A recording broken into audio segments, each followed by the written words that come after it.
Contact, green, over. 5716, roger, over. 16, 15 light 2, 1 Victor, 2 packs, Recon 1, over.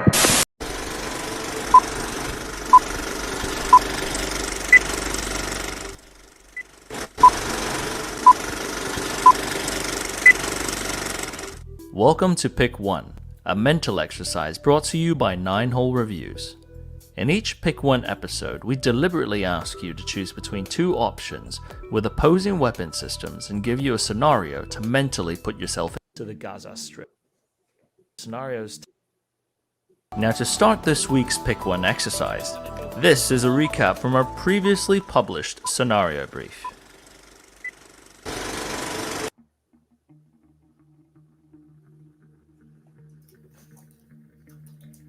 Welcome back to Pick 1. This week we journey over to the Middle East, Israel and Palestine to be exact, for the scenarios taking place on the 21st of October 2023. Now for you, after you've left your SOCOM outfit and unit and spent multiple deployments in the Middle East, you've now found post-military employment as a chief of security and primarily operate an executive protection contract for a prominent tech giant's family. Now, 2 weeks ago, Hamas infiltrated Israel and inflicted one of the worst attacks to Israel since its existence. On the fateful day of the October 7th attack, your CEO's 19-year-old daughter, Sarah, was attending a music festival in Re'im, Israel. Hamas fighters flooded the music festival during the early morning hours and massacred up to 270 civilians and took a number of civilian hostages to the Gaza Strip.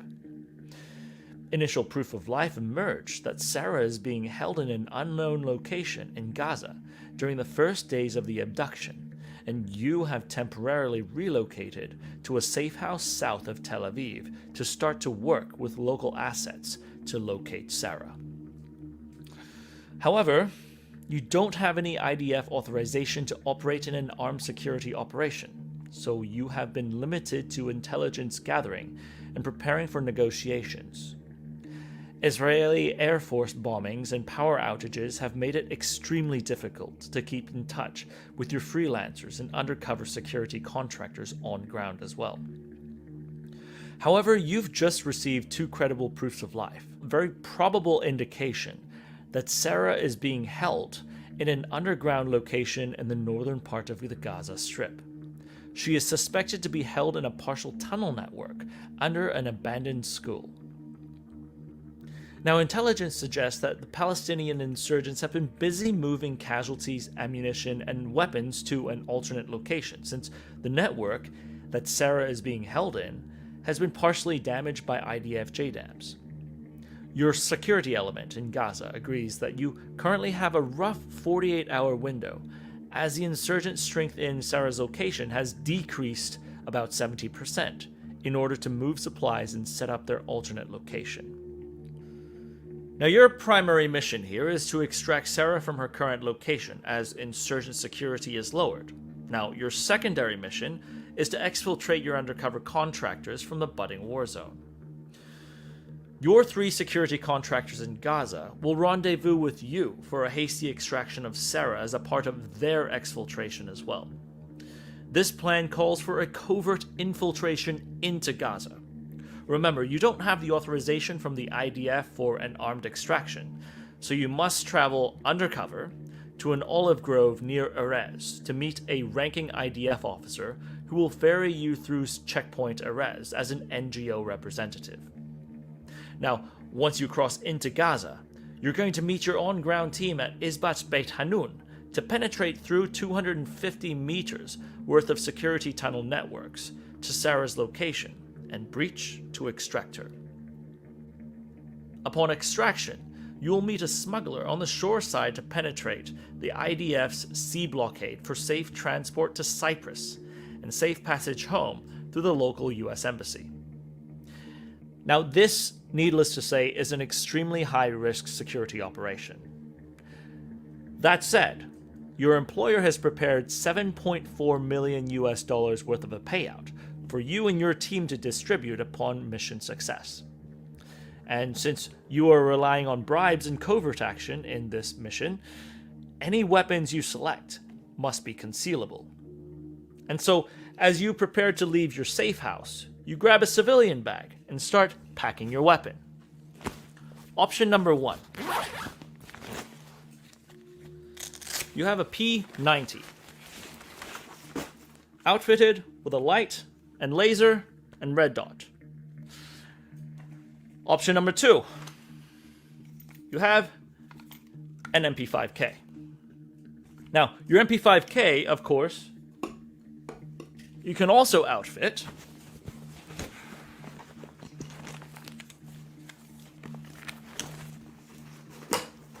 with a light, laser, and any type of optic as you like.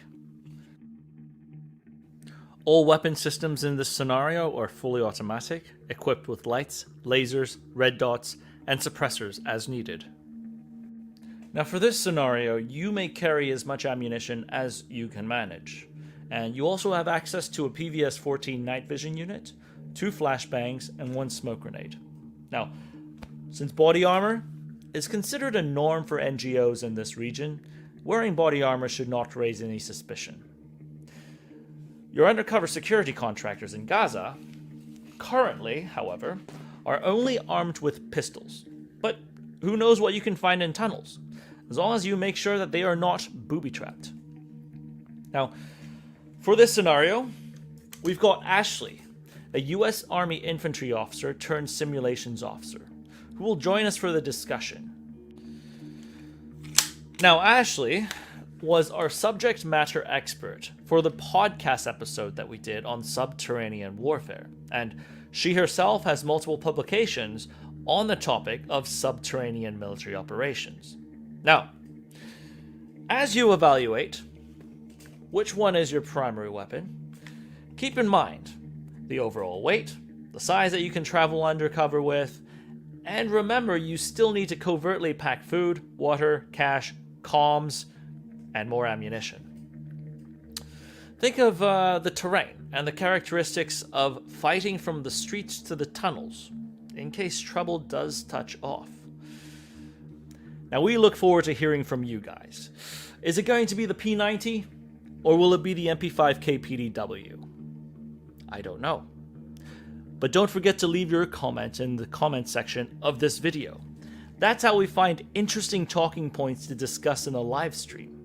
But even more so, don't forget to vote for either the P90 or the MP5K PDW under the community page on our YouTube channel. Now, under that poll, we will pull the results on the day of the live stream and see what you guys as a collective entity has chosen. Now, the time and date of the live stream will be revealed shortly in the comment section of this video. But Право. Есть загорание 2 крайних диодов центральных мест. Нейтраль погасли. Рут влево. Есть загорание 2 крайних диодов. В центре не горят. Нейтраль погасла. ladies and gentlemen, here we are after a long while, Josh. It's been more than a year, I think, since the last pick one that we've done. But so many people have asked us to bring pick one back. That might be the most requested content that we have had over, I don't know, over the last year since we did the last one. Yeah, indeed. And I think one of the things that really pushed this one along was Ashley and we did a podcast, a couple months ago or earlier this year. No, it was earlier this year. We did a podcast. And so one of the main topic that we talked about was subterranean warfare and how absolutely horrid of a nightmare fuel scenario that would be. And so, of course, like any regular normal people, I wrote a nightmare fuel scenario for us to talk about. Yes, this one would be maximal suck to actually be on the executing side of such an operation. Yeah. So for those who are joining us, welcome. My name is Henry. I am the co-host of 9-Hole Reviews. Here joined on the screen, you'll see underneath Josh. You can say hi. Hi. I am also a co-host of Nine Hole Reviews, but more importantly, Ashley, please feel free to introduce yourself. Thank you so much for joining to run through what will be hopefully a fairly interesting, thought-provoking scenario. Nope. Ashley, I do have, experience as a military officer, kind of diverse background there, but I'm here primarily as just a gun nerd and as a doctrine and strategy and operational environment nerd. Published a couple things on subterranean warfare, and again, just all around gun nerd, and looking forward to the conversation. Yeah. So before we even dive into the firearms, though, we start these things off with a situation brief, as you might add. But even before that, I wanted to draw everyone's attention a little bit to this lovely image that I photographed specifically for this pick one. You'll see a lot of little small things, little small trinkets that I sprinkled in there specific to the location. A cheap Turkish rug. No, actually, I bought that in Afghanistan. It was like really cheap Turkish rugs that they had to cover up some like dirty places. The MP5K and the P90, of course, but look at the brand of ammunition, right? Local delights with the Jericho 941 laying right next to it. But more so, laying next to the US dollars, you've got some Egyptian pounds, a pack of Egyptian Cleopatra branded cigarettes, and a Mossad assassination pistol. I'm sorry, a Mossad 22 target pistol.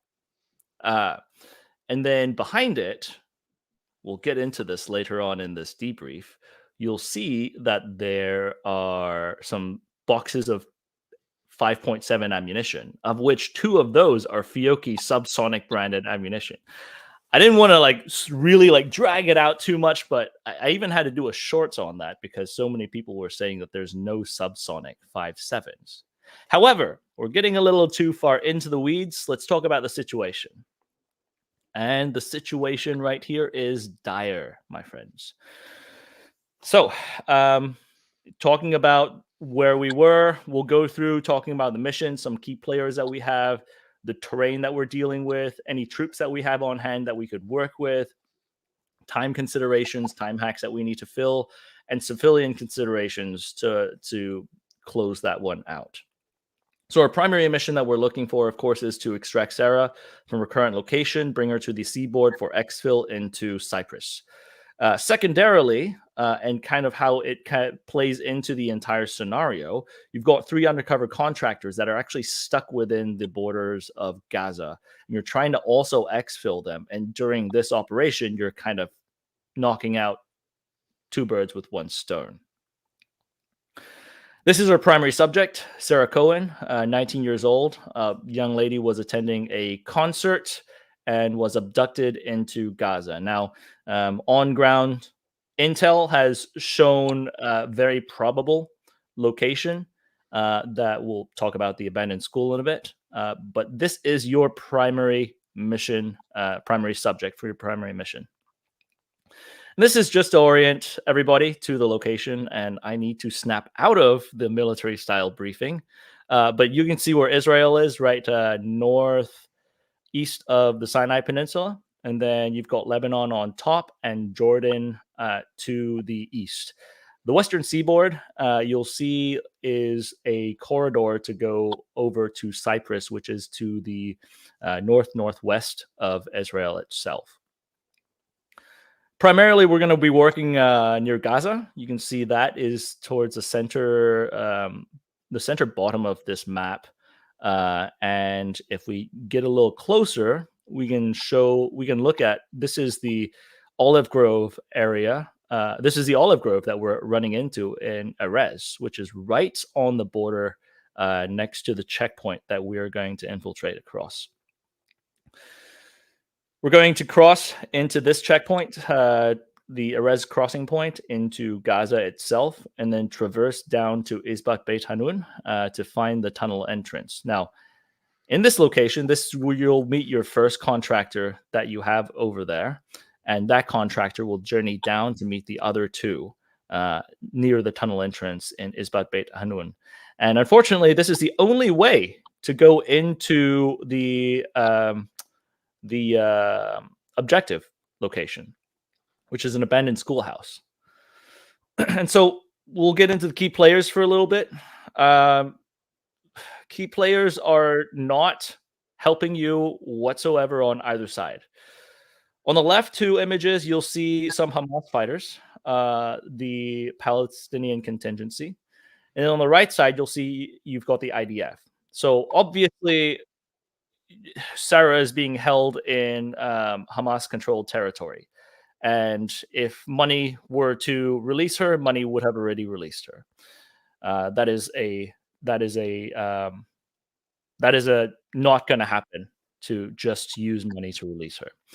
On the right side, you have the IDF that is actively prohibiting you from going into Gaza, crossing the checkpoint, or traversing through and within Israel proper with any of the weapon systems that you're going to pack.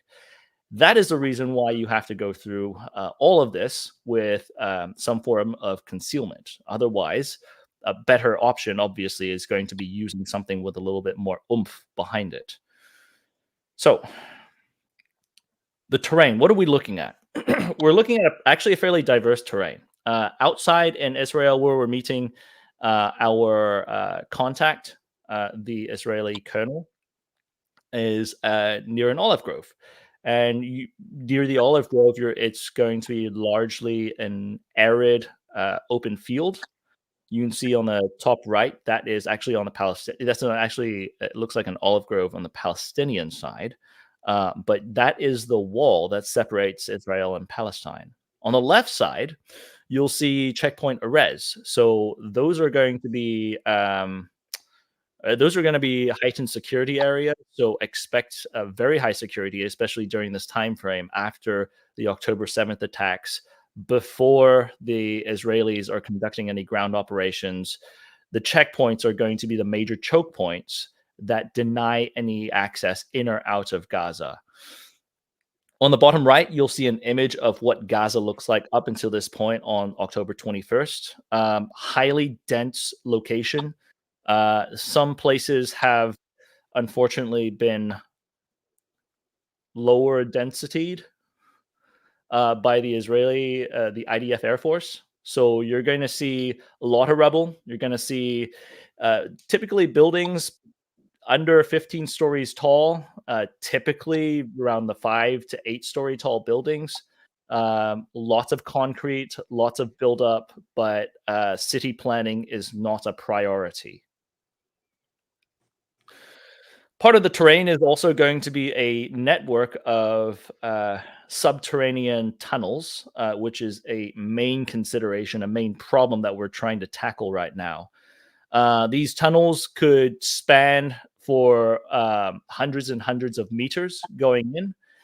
Interesting thing, looking at some of these tunnels, and you'll see through this image, one thing that I picked up is unlike some other tunnels, defensive tunnels that were planned out that have turns and curves in them, you actually see a lot of long distances in these tunnels, which present itself to be an extremely dangerous, extremely hostile linear danger areas that you're just like constantly trying to traverse.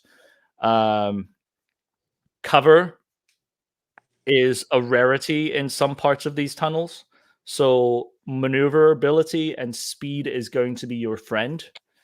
One thing, let me go back to the key players slide. Intel also suggests, as you guys heard, is that the strength of security has decreased about 70%. So it's about 30% security right now in some of those tunnels. And a lot of that is due to the bombings that created the bottom right picture that you see right there.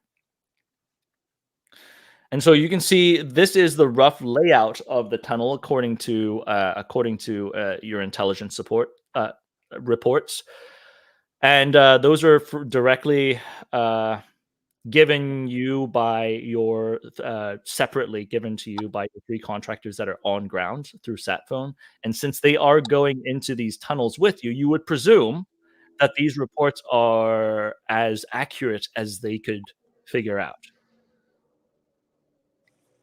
Now, your contractors are actually fairly capable. You've got Alex, who has a law enforcement, a legal background, but is all three of them are basically highly proficient and former some form of top tier law enforcement or military unit personnel.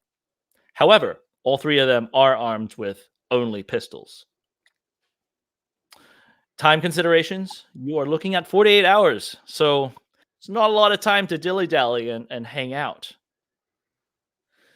At the end of this, of course, we've got civilian considerations. Now, this is an active war zone. There are civilians everywhere. A lot of displaced civilians. You're talking about people who lived here literally weeks ago and were just minding their own business going to work. Now their homes are gone. They are trying to get from point A to point B. Desperate mothers, desperate fathers trying to get their families away. You're talking about hospitals that are overwhelmed and infrastructure within the city that is no longer working. And so, all in all, the scenario is most certainly not great. And so, you guys have anything to add to our current assessment right now? Ashley, how close was Henry's opener there to an actual current military brief? I mean, was it dry enough? Did we hit the right level of cadence? No, it's actually worse in real life. Not even close. That's more equivalent to what we would call, like a rant brief. Anyways, no, but military briefs are a lot more painful. And yeah, again, the big thing for me is the scenario, is not as important, as it frames. It is a creative way to frame a very, very unique problem set through which to assess two weapon systems. And that's the perspective, that I come at it. And I think that it did a good job of that. Yeah, if we were to do an actual 5-paragraph op-ed brief, I think our viewership count on this is probably going to drop 90%. And then the last 70%, you would kind of wonder, like, why the hell are you guys here? Because probably half of them are foreign intel assets trying to see if this is actually something real that the military is planning. Right. Well, and then there's the whole, if you're actually going underground, you have to forecast for, 30% casualties every 12 hours. So in an urban AO, we would have to count on losing one of our team. You would want to look at a 3-to-1 scenario, 3-to-1 ratio in the offense. There's all kinds of legal policy and other things that would probably restrict a lot of things from this scenario. But again, what we have is a very creative way to outline a bunch of requirements through which we can assess these weapons and see what we think would be best for this theoretical scenario. Sounds good. All right. Anything else that we have that we want to talk about as far as the intro? I want to talk about that. All right. So next portion we're going to jump into is what we picked. And then, you ready? Да, принято. Контролируем автоматическое сближение. Да. Метров. Предельная скорость сближения. 1.2 на сближение. All right. So our picks. I didn't have to do that, but it's a nice kind of bookend to get into our picks. Now, obviously, both of these are my personal things, but going into this, quite frankly, these two in this specific scenario, I felt they had different strengths and weaknesses that almost kind of like overlapped and covered each other's strengths and weaknesses. So unfortunately, you aren't going with a partner, because if you had a partner and you had both of these things, that would be ideal in bringing both of them, right? But in this scenario, in this pick one scenario, you're trying to travel light, keep it concealed enough to pass through, both Israel proper all the way to the checkpoint and really not get flagged that you're going in there for work, let's call it. Of these two, Josh, you know how much of an MP5 nut I am. I think that it is one of the best iterations for CQB stuff. And at the same time, Josh also knows how much I geek out about the P90 and MP7 projects that transpired through the NATO trials. Because those trials actively went to hit some of the drawbacks that the MP5s had. Specifically, those trials were made to come up with something that could cover both pistol and MP5 and merge the two capabilities together. But largely, we see nowadays is that people never adopted what was put out during the NATO trials because, of course, the back in the 90s, the MP5 reigned supreme. And then after that, we drifted more towards short barrel rifles rather than a PDW to arm rear echelon troops. That said, both the P90 and the MP7 after that has had extensive use, although not in America, has had extensive use in different units. And instead of using those things in a special operations capacity, in a rear echelon capacity, it ended up being dropped into a lot of special operations capacities. More so the MP7 than the P90, I would say, but in some units overseas, it's a big law enforcement and hostage rescue type of firearm. And one of the things that I think right now, if I'm looking at the two of them, you're looking at one that is significantly lighter in terms of ammunition weight, right? And when I'm looking at this whole mission set, I'm thinking about, all right, so what am I going to do? Concealment is going to be a big thing. On that aspect, the MP5, I think, would win out because you could make it smaller than a P90 and slide it into other, small bags and put stuff over it. You also have the element that you absolutely are going to have to shoot at some point because 30% security, I think it would be highly unlikely that it would go to a 0% security with a high value target locked away in a room. So I'm looking at potentially still needing to breach. But my concern is actually not as much on the street level initially, because I still want to conceal as I'm going through the street level. If you get into a street fight with either one of these two and the enemy is running AKs, you're laying down fire to break contact. You're not progressing towards it. So my main thought process on this, as I would choose either one of these things, is the tunnel portion and the breach, both of those. And these two being fully automatics kind of answer, they both fulfill the piece going into the breach. Like, I very happy to have fully automatics to run a breach, especially with the high capacity magazines. Standard capacity magazines, that is. But my concern is, as I'm going into the tunnels, I'm looking at those tunnels. I've seen so many of those images of them. You're looking at 20, 50 meter long engagements going all the way down. Some of them look like even longer than that. Of the two, the two firearms here that I've shot, I actually have a better time hitting with the P90 than I am with the MP5, because a lot of times if you're looking at this and you're saying, hey, the P90's terminal ballistics is pretty poor, I think the 50 rounds on tap kind of solves a part of that problem, especially when you have light armor piercing capabilities with the SS-190 projectiles. So with all that said, despite my long-time love affair with the MP5K and thinking that the MP5K is actually a phenomenal general purpose PDW to use for a 50-25 meter break contact engagement for this one, because I have to go through the tunnels with long distances that I'm trying to cover, because I have to use a firearm that potentially has to turn really tight corners. And if you look at where you're gripping on the P90,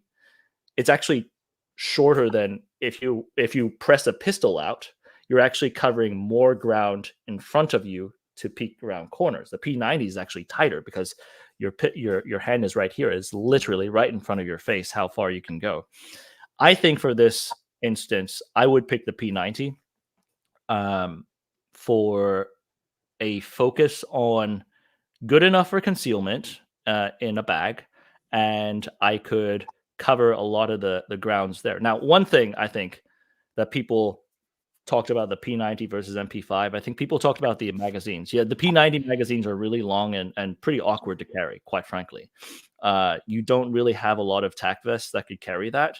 But if I'm supposed to be somewhat concealed, I would presume that my magazines are probably in like a little like side messenger bag, a sack or something like that. Anyways, and on top of that, look at this. 50 rounds of P90 ammo on the left.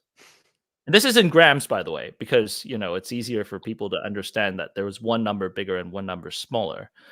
50 rounds of P90 ammunition is actually significantly lighter than 30 rounds of MP5, 124 grain MP5 standard ammunition. And I believe the SS-190 is even lighter than the 40 grain civilian AMAX ammo that you see right here. So if you are in, this is not metric, I'm sorry.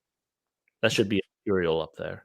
But 1 pound, 1.3 ounces for a fully loaded P90 magazine with 50 rounds versus a 30 round MP5 magazine at 1 pound, 4.2 ounces. Meaning I could carry a lot more in my little side messenger bag or, my sack that I have on the side and still be able to push through and have more ammunition, because I'm not looking at resupply. I'm not looking at battlefield pickups, obviously. So P90 is my choice. What do you think? Well, Henry, I'll go next, but I begrudgingly also went with the P90. And I know that the chat is going to lose their minds knowing that you, the lover of MP5s himself, went with the P90 option. I mean, it hurt somebody somewhere very deeply, Henry. Okay. But I also am going with P90 for a few main considerations in addition to what you've mentioned. But the primary reason here for me, above and beyond what you've already outlined, is the one-handed operation, which I find much easier on the P90. And in a scenario where I at some point may be trying to manage a hostage or an HVT as part of an extraction, I think having a free hand while still being able to run the gun effectively probably is a consideration here that comes into play. So for me, I am also P90 gang this time. Now, I think that's a big thing. Actually, Ashley and I talked before this, like even before pick one and everything, we talked about the P90, like the MP7 and the P90. Both of these firearms, quite frankly, are single hand machines. You can shoot them extended single hand or shouldered single hand. I mean, the MP7, you have to extend the stock. But compared to the MP5 series, you've all seen the images of the SAS breaching into the embassy. Obviously, that is common knowledge. We talk about it over dinner all the time, right? Like in that instance, when they were repelling, I would imagine that it would be a lot easier to have something that is more well balanced before they did a breach, and especially if they were like going in after you did the breach, after the tangos have been put down, corralling, the HVTs and trying to rustle someone out. I think people didn't really talk about the single hand use as much as I thought, but some did in the comments section, which we will visit. So So with that said, Ashley, are you the savior for the MP5 lovers in What- chat? let me build this up a little bit first, all right? So like Ashley and I are both very good friends with James Williamson over at Teufels and Tactical. James is an ancient. He surpasses the aficionado side. He is he's on the Jedi Master side of using H&Ks, from both the doctrinal employment all the way down to the actual employment and instructing people to using stuff. In fact, Ashley, you did a lot of work with James at his MP5 courses, didn't you? Correct. Yeah, it was. So I'm looking at the certificate right now. It was in March of this year. Here of Yeah. 2023. Which inspired you to also obtain an MP5 of your liking. But don't pick it up. We can't pick it up on live stream. I am aware. I'm at it longingly. And yours kind of looks like the one that I use around as a bedside. It's the Sicario one with it's sort of like a Sicario looking MP5 with a collapsible stock and a CAC rail in the front.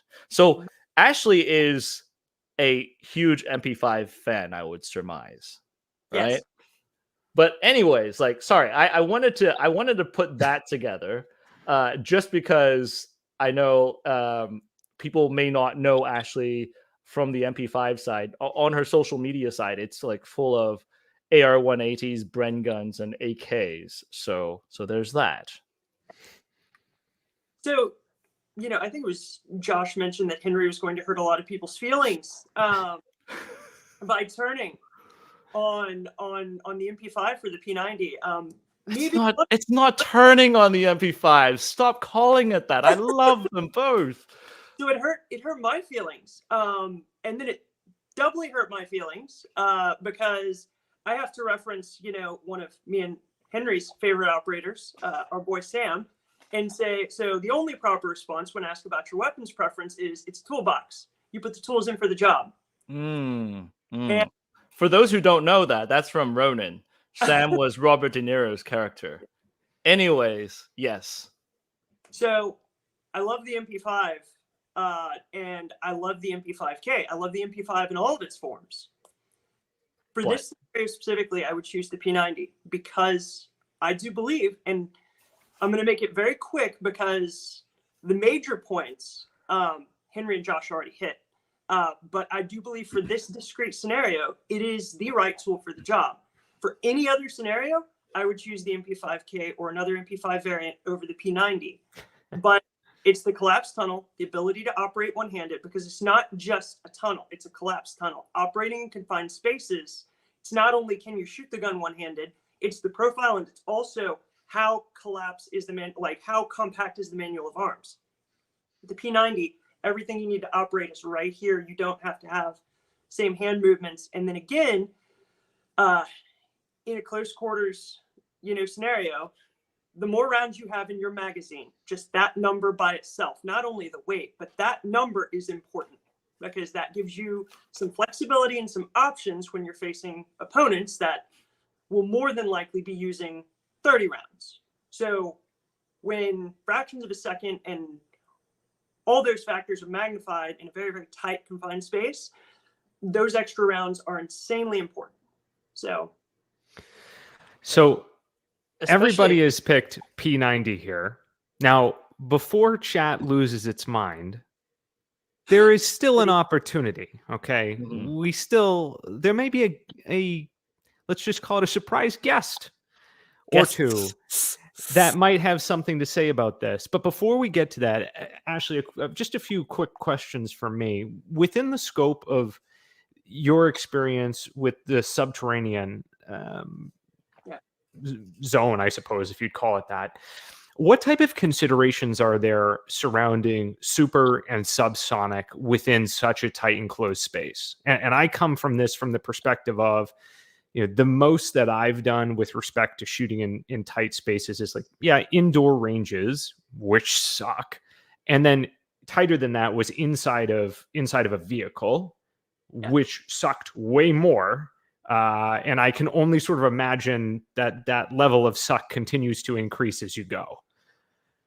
So what I can say is underground. Well, again, we could caveat this to this, so I'll try to just keep it very general. Sure.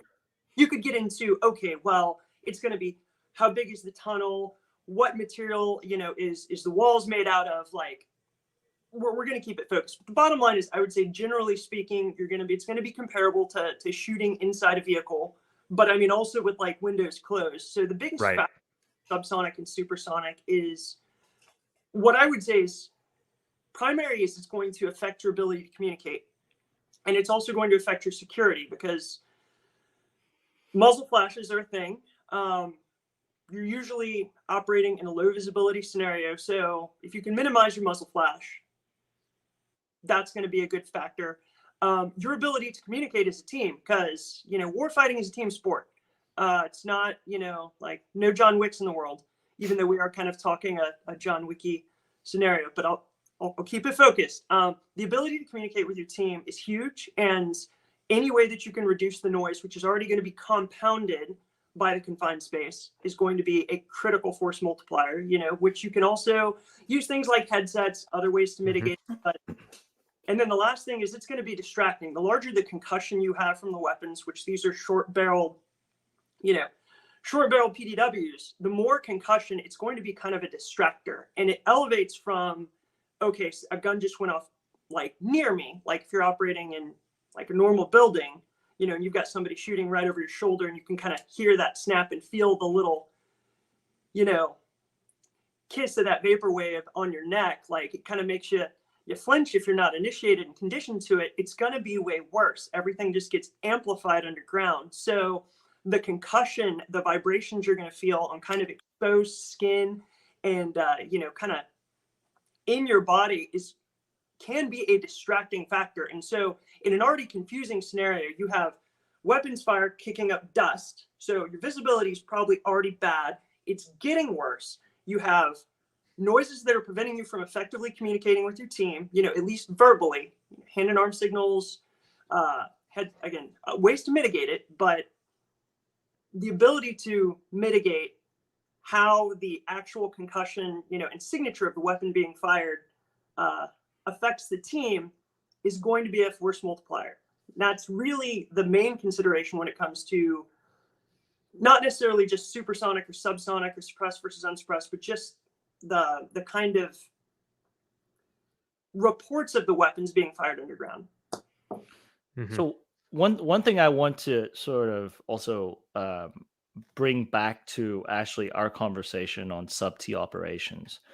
We were talking about the importance of being able to suppress. And actually, at first, you were talking about potentially wanting to push belt feds if you were running a larger operation in a sub-T, like a military operation, like actually going down to clear tunnels, right? Yeah. I think in context, the P90 here is probably as close to that type of higher volume suppression that you could get of the two.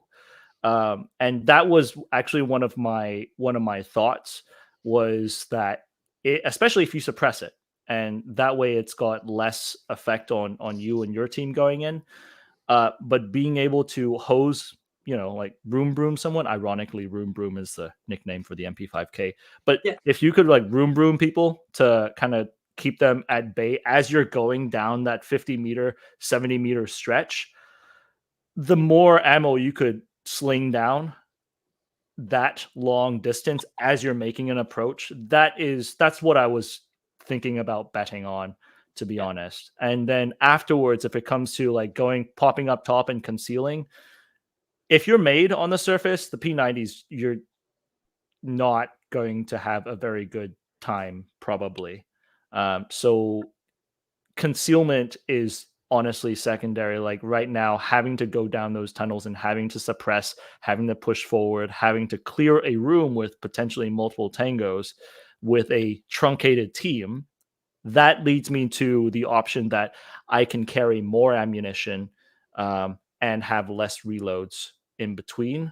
That's really one of the big considerations that I took. It's less so what is the ballistic performance on a body. It's more so what kind of volume of fire can I put down and continue to progress for me. So Well, we I do know have. well, Henry, before we get there, just I think you hit on a good point, which has been brought up. I saw in a bunch of comments, which is when you go to the subsonic, right, on the P90, the round becomes basically a glorified 22. Whether or not that is true, TBD. But we know that this round has been rounds like it between this and what is it, the 4.6 or the 4.6, right? the HK's 4.6. Or have been utilized heavily in this type of environment or in close range or snatch and grabs and hits by special operations forces throughout the last 10 to 15 years, without a doubt. And again, the effectiveness there, questionable. So, but with that said, it's not like 9mm is going to 300 blackout. Like, I think that was probably a key distinction. Like, there isn't a 300 blackout gun here, which would have been potentially a more desirable pick for me, if it were me, in if we could fit it into sort of the size and weight parameters that we wanted to operate in here. It also annoys me when if there were a scenario, it would annoy me that you're taking 300 blackout into AK land. Like, that annoys. I don't know why. It just annoys me. But Ashley, by the way, I think you disappointed Ian.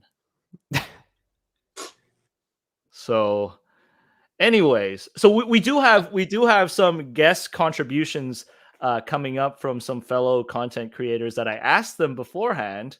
But I wanted one thing when I talked to one of my good friends over in Russia, Victor, and he and I were discussing, hey, where would these things come from? And actually, being in the arms industry, the both of us kind of started working out different locations that an MP5 could come from, which, quite frankly, anywhere for the MP5.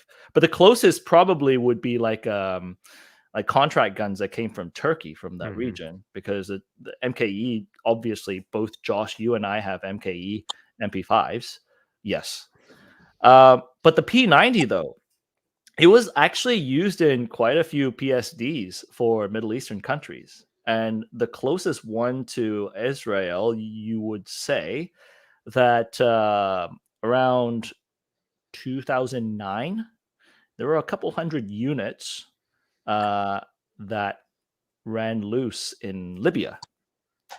So these things could be in the region on the black side, but potentially, if you're a security contractor anyways, you probably also have your means for stuff to be purchased on the open side. But coming up, we've got 3 content creators that we wanted to also talk about. First, I want to start off with Jeff. What do you say, Jeff Gurwitch, former special forces operator? Jeff, during the global war on terror, spent a lot of time on operations in the Middle East. Well, every special operations guy spent a lot of time in the Middle East back then. But specifically, Jeff's also spent a lot of time with the MP5, the MP7, not the P90, but the MP7, and also other subguns like the UMP and so forth. So Jeff, I asked him to put a contribution in. You guys ready to hear what he says? See if he reinforces us or not. All right, P90 versus an MP. Uh-oh.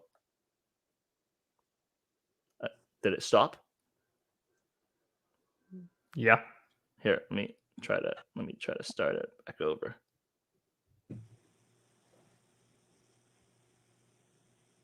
Here, let me try to re-put that one together. I'm so sorry about that. Here we go. All right, P90 versus an MP5K for a subterranean mission. Well, if we look at the two side by side on paper, basically size and weight, they're the same. Ammo-wise, of course, the P90 holds more with a 50-round mag, and the performance of that 5.7 round, it does have a lot better range, but that's not really going to be a factor fighting in tunnels. And of course, the 5.7 military round does defeat soft body armor, something 9mm cannot do. But I would have to base my decision really on my experience. I've shot the P90. I think it has a dismal trigger. And the magazine, the top loading, I'm not really a fan of that. It's kind of an oddball thing. And I've carried the MP5 on numerous deployments in the early days of Iraq. So I'm very familiar with the MP5. I know the MP5 pretty well. And that is really going to be the point of my decision. I'm going to take the MP5 based on my experience. And for the anemic stopping power of 9mm, I would just shoot the MP5K the way submachine guns are meant to be shot, and that's on full auto. Presented with a threat, you give them P for plenty, and you drive that threat down with a full auto burst. And for a loadout, I would carry at least a dozen magazines. MP5 mags are pretty slim. You can fit 2 per M4 mag pouch, so I'd carry a dozen magazines, giving me well over 300 rounds for any threats I might come across. So MP5K for the win. All right, so that was Jeff Gurwitch over at Modern Tactical. You can find his handle down in the description below. But Jeff is actually experienced in both, and it seems like he chose the MP5 with his familiarity with it. Being an early GWAT guy, obviously they had a lot of training on the MP5. Like I said, I mean, these are difficult choices. At least for me, it was a difficult choice between the two. I've owned the P90 for a while, so I understand the like I've worked it for a little bit longer, so it's different if you had a like a training bias towards one or the other, I would say. Yeah, I mean, that's certainly been something that in the past I've always gravitated in these sort of conversations to be like, oh, I know how to use this gun way better. I'm way more familiar with this particular setup. I would go with that. And I've tried to regress from that position to sort of, I suppose, play the game of the scenario a little bit more, assuming that I am skilled with everything equally. One thing that's interesting, though, and I would agree completely with Jeff on, is the triggers. I hate the P90 trigger. It does suck a lot. Like, a lot. Well, so I would say if I were running the P90, I would just rotate it to the last position most of the time for me. And so that it's actually interesting too, because the P90 is a progressive trigger. So it's like the AUG. Your first half click is a semi, and then if you squeeze it all the way, it's full auto. So you're right. Some people may not be used, and I'm not used to that on the automatic side because all my stuff are semis, right? Mm-hmm. But yeah, that would take some time to get used to. And if you're not used to it, you're better off with a traditional layout selector like the MP5. What do you think about just before sorry. All right, P90 versus an MP. Oh, you gave away our next guest. Just really quick, a thought on Jeff's volume of ammunition. Like, I assume that's coming from a point of experience, right? Like that doesn't, like, I'm assuming it's based upon what he was rolling with during his time in Iraq.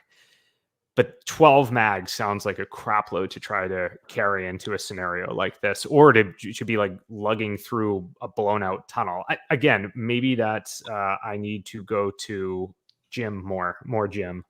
But I don't know. That sounds like a lot of mags. I understand why. If you got into a fight in this type of scenario, you're going to be like going deep on the ammo. But I mean, what do you guys think on that? That reinforces what I want with the 50 rounds on tap, lighter ammunition, less reloads to go forward. Like, for the same carry weight, I could carry more than 12, quite frankly, because you're looking at almost 500 grams versus almost 600 grams. 12 of that, 13.2. Yeah, so that would be 13.2 kilos that you're running around with, right? Like, that's brutal. Does seem like a lot, but again, I think he's the point on the size of the mags. Absolutely, like, you can fit more MP5 mags than P90 mags, right? The P90 mags are ginormous, oddball things that are very hard to actually like fit into anything. Yeah, no, it is. But then on my that was a point of contention because, are you going to stick it on your body armor, like on yourself, or you can carry it in a bag? Like, with a P90, there's no way that your decision is made for you. Like, you cannot stick it on your body. Maybe one out of the back pocket, but that's like it. Like do a pocket reload with a P90. I mean, yeah, ammunition concerns I think are absolutely a thing, but it comes down, like for me, the weight is the weight and the capacity is going to be the big thing. It's the closest thing to a belt fit that I could fit down there with concealment. All right. What do you say? On to everybody's rogue new favorite influencer. Oh yeah, I mean the young nut and fancy Brock, brass facts. I mean, some guys say things about brass. I actually rather like listening to his videos because he goes through these mental exercises a lot. I was really impressed with the way he presented what he thought in his video. And what he sent me was actually a just an audio clip. I actually took his other videos and clipped it together to have some visual representation. So you're not just looking at a black screen here. But Brock's thought process is outlined a little longer than what we're usually playing here. But if you're ready, send it. Hey, it's brass facts. I'm picking the MP5K for the task outlined in the Night Hole's Pick 1 scenario. Initially, at first glance, the P90 seems like it might be a good fit. Significantly higher ammo capacity, armor penetrating capabilities, significant... Oh my gosh! Stop! I don't know why he's doing that. Let me try to reload that thing. I'm so sorry. I mean, he was making a lot of sense right there. He was until he like died. Hey, it's brass facts. I'm picking the MP5K for the task outlined in the Night Hole's Pick 1 scenario. Initially, at first glance, the P90 seems like it might be a good fit. Significantly higher ammo capacity, armor penetrating capabilities, significantly flatter trajectory means when we're shooting, point of impact, point of aim is pretty flat out, even in urban environments, and we can functionally treat it in a lot of ways like a rifle. Some of the anemic terminal performance of the 5.7 round can also be overcome with rate of fire and modern non-FMJ selections, which civilians have access to, being outside of the military circle. Being a Tupperware with worse ergonomics, the P90 is also pretty light, especially when you consider total ammo loadout, compared to the much heavier 9mm. As Cave Johnson said, you're getting roughly 3 times more bullet per bullet. That being said, I'm going with the MP5K here. In a collapsed non-suppressed configuration, while heavy, it is significantly shorter at about 13 to 14 inches overall length compared to the P90's 20-inch overall length. That means the MP5K can be realistically on-body carried and concealed, while the P90 almost certainly, at 20 inches overall length, needs to be overt or off-body. That's not going to fly in this scenario. While both are quiet with a suppressor, subsonic booms almost certainly mean 5.7 is significantly louder. And subsonic 5.7 is completely stupid, defeating the entire functionality of the round, resulting in a both slow and small round. The MP5K, however, configured with 147 grain HSTs or whatever jacketed hollow point of choice, or perhaps some of that fancy G9 ammo, and you have a natively subsonic weapon with no relative loss in performance compared to your supersonic 124 or 115 grains. I'll get more onto why we want something like that a bit later, but moving on, because I have the recursive power to dictate things at my convenience, because this is a made-up encounter, the specific NGO I'm a part of is one of the medical NGOs already operating in Gaza at the time of this event. Attire is going to be pretty loud in the sense that it's going to be bright, probably orange, probably a lot of reds because we're going to be working for a medical NGO, though I'm going to be sure to kind of structure it in a way that most of that loudness, so to speak, comes from a donnable non-armored vest that I can put on and off quite easily. These vests that these NGOs typically wear are mass-produced by the lowest bidder, and they fit no one and look like shit. It will not be hard to hide an MP5K unsuppressed under my armpit with 20 rounds concealed. To my pocket, and the disguise, hopefully, is complete. I'll also be rolling with a semi-collapsed soft stretcher, once again orange color. The stretcher will be preloaded with MREs in their full boxes, light first aid kits, and bottled water. It will also contain other vests, basically the clothes I'm wearing, in similar coloring, red, orange, and a bunch of medical face masks. Should the semi-full stretcher be examined on the street, it should be good to go at cursory glance. Some of the MREs within the packed box are actually gutted out, and the MP5 broken down fits into the bottom of the MRE crate, and the fire control group or whatever can be removed and shoved into a partially gutted MRE bag. Several of the other MREs, specifically the veggie omelette ones, because giving those out would be an actual war crime, will be gutted and receive pistol mags, MP5K mags, etc. It will not be unreasonable to +2 all of the recon teammates with whatever handguns they are running, and to bring 2, maybe 3 MP5 mags, probably 120 and 130 or 230s. Also within the main bag is some more medical, actual, tactical blowout kit medical style stuff, PVS-14s once again mashed into an MRE bag. Other innocuous stuff like gas station maps, GPS Garmin style devices, and 3 flashlights will be brought along. We'll throw in some glow sticks in a second small box labeled for the kids, because kids love playing with glow sticks, am I right? We'll probably bring 2, maybe 3 DMR style radios to hand out to the recon team when we make contact with them. As the brief seems to indicate, the cellular network is jacked. The reason for all this effort and moving stuff off body, even though, for example, the MP5 carries on body quite effectively, is as we roll up to the IDF checkpoint and push that initial couple hundred yards into Gaza itself, we're going to be under extreme scrutiny, and the ability to survive a body check, for example, at the checkpoint, is going to be critical, right? As we move into Gaza itself, we can begin moving stuff back on body. I think the objective of this loadout is fairly straightforward and obvious. We're attempting to blend in with a disguise that matches what others in the area would be wearing at the time of our complexion, so on and so forth, right? A lot of bombs have been exchanged. There are going to be NGOs on ground. We're attempting to blend in with that, and that allows us to move overtly during the day without arising too much suspicion. Upon meeting my IDF contact, we head to the checkpoint, where one of the recon dudes is waiting for me, either at the gate or slightly far away from the gate, depending on the situation. Now, I know the area by heart. 7 million is a pretty strong incentive and motivator for studying the shit out of it, but it's good to have someone who's been in the AO for the last couple of weeks. Time is incredibly of the essence. We want to move as soon as we're in the AO. He helps me carry the soft stretcher, we move out of sight, he puts on one of the vests, and now he looks like one of my NGO medical homies. We proceed to where the rest of the recon team is, near the tunnel entrance.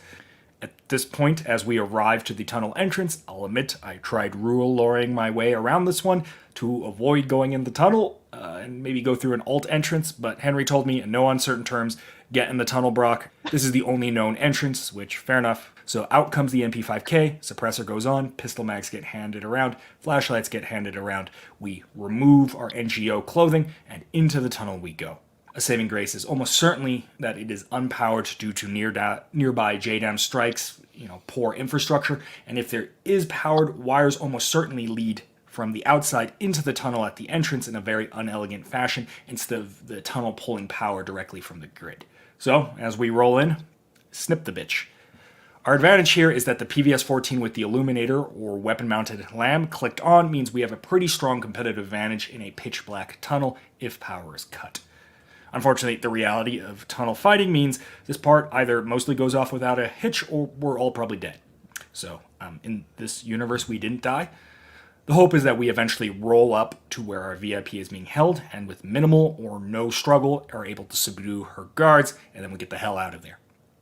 Those aforementioned glow sticks get dropped in such a way that retracing our path, especially with night vision, is significantly easier, and this tunnel just doesn't become our grave.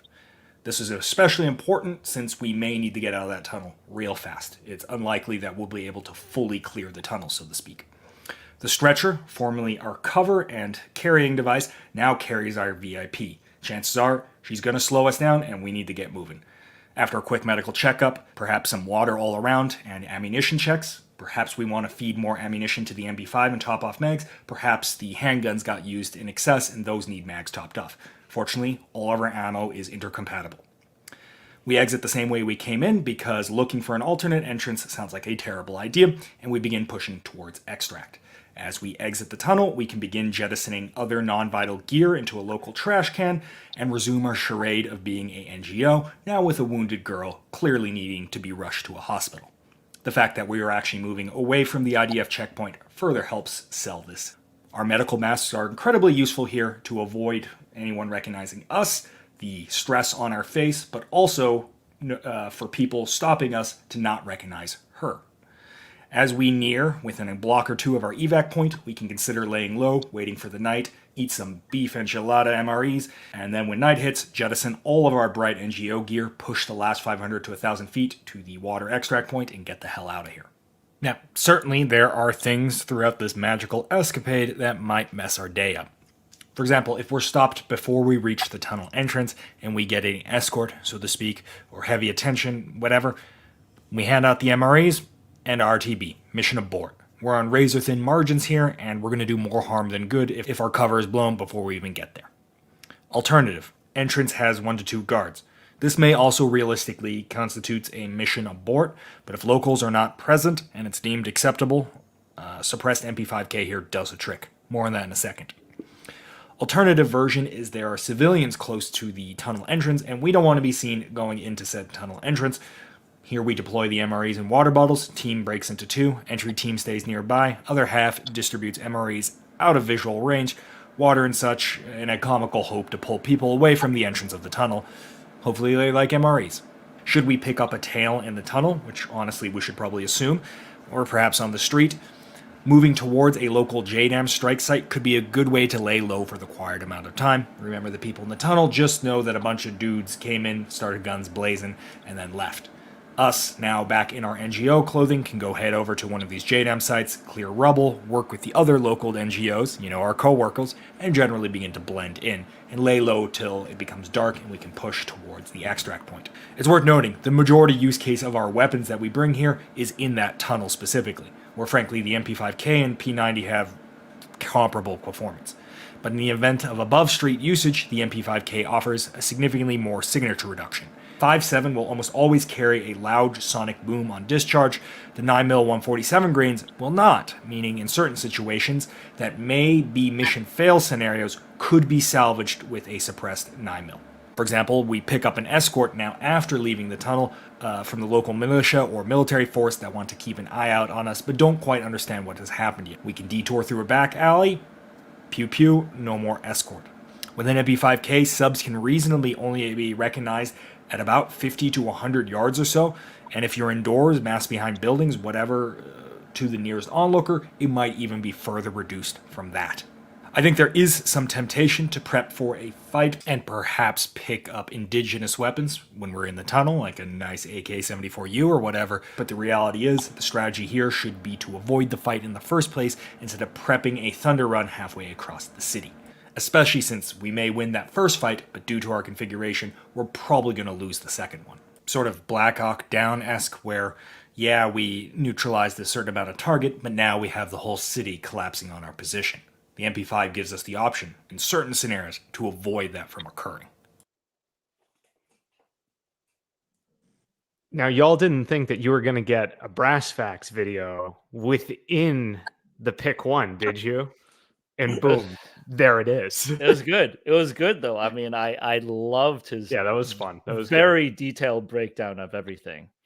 I mean, like I said, I had a hard time picking between either one or the two, but he focused on the even deeper concealment than just hiding something. He was talking about breaking the MP5 down and stowing it into MRE bags, which. Yeah. The P90, even if you break it down, the stock section is larger than the MP5. So that's something that you could not do with a P90. But the P90, I believe, would fit into the base of an MRE case, I believe. Or at least it should be damn close to fitting underneath one. I will say, though, all right, so a comment that had transpired to me talking about it in a short earlier was the whole topic of subsonic P90 ammunition, yay or nay, does it exist? And yes, it exists.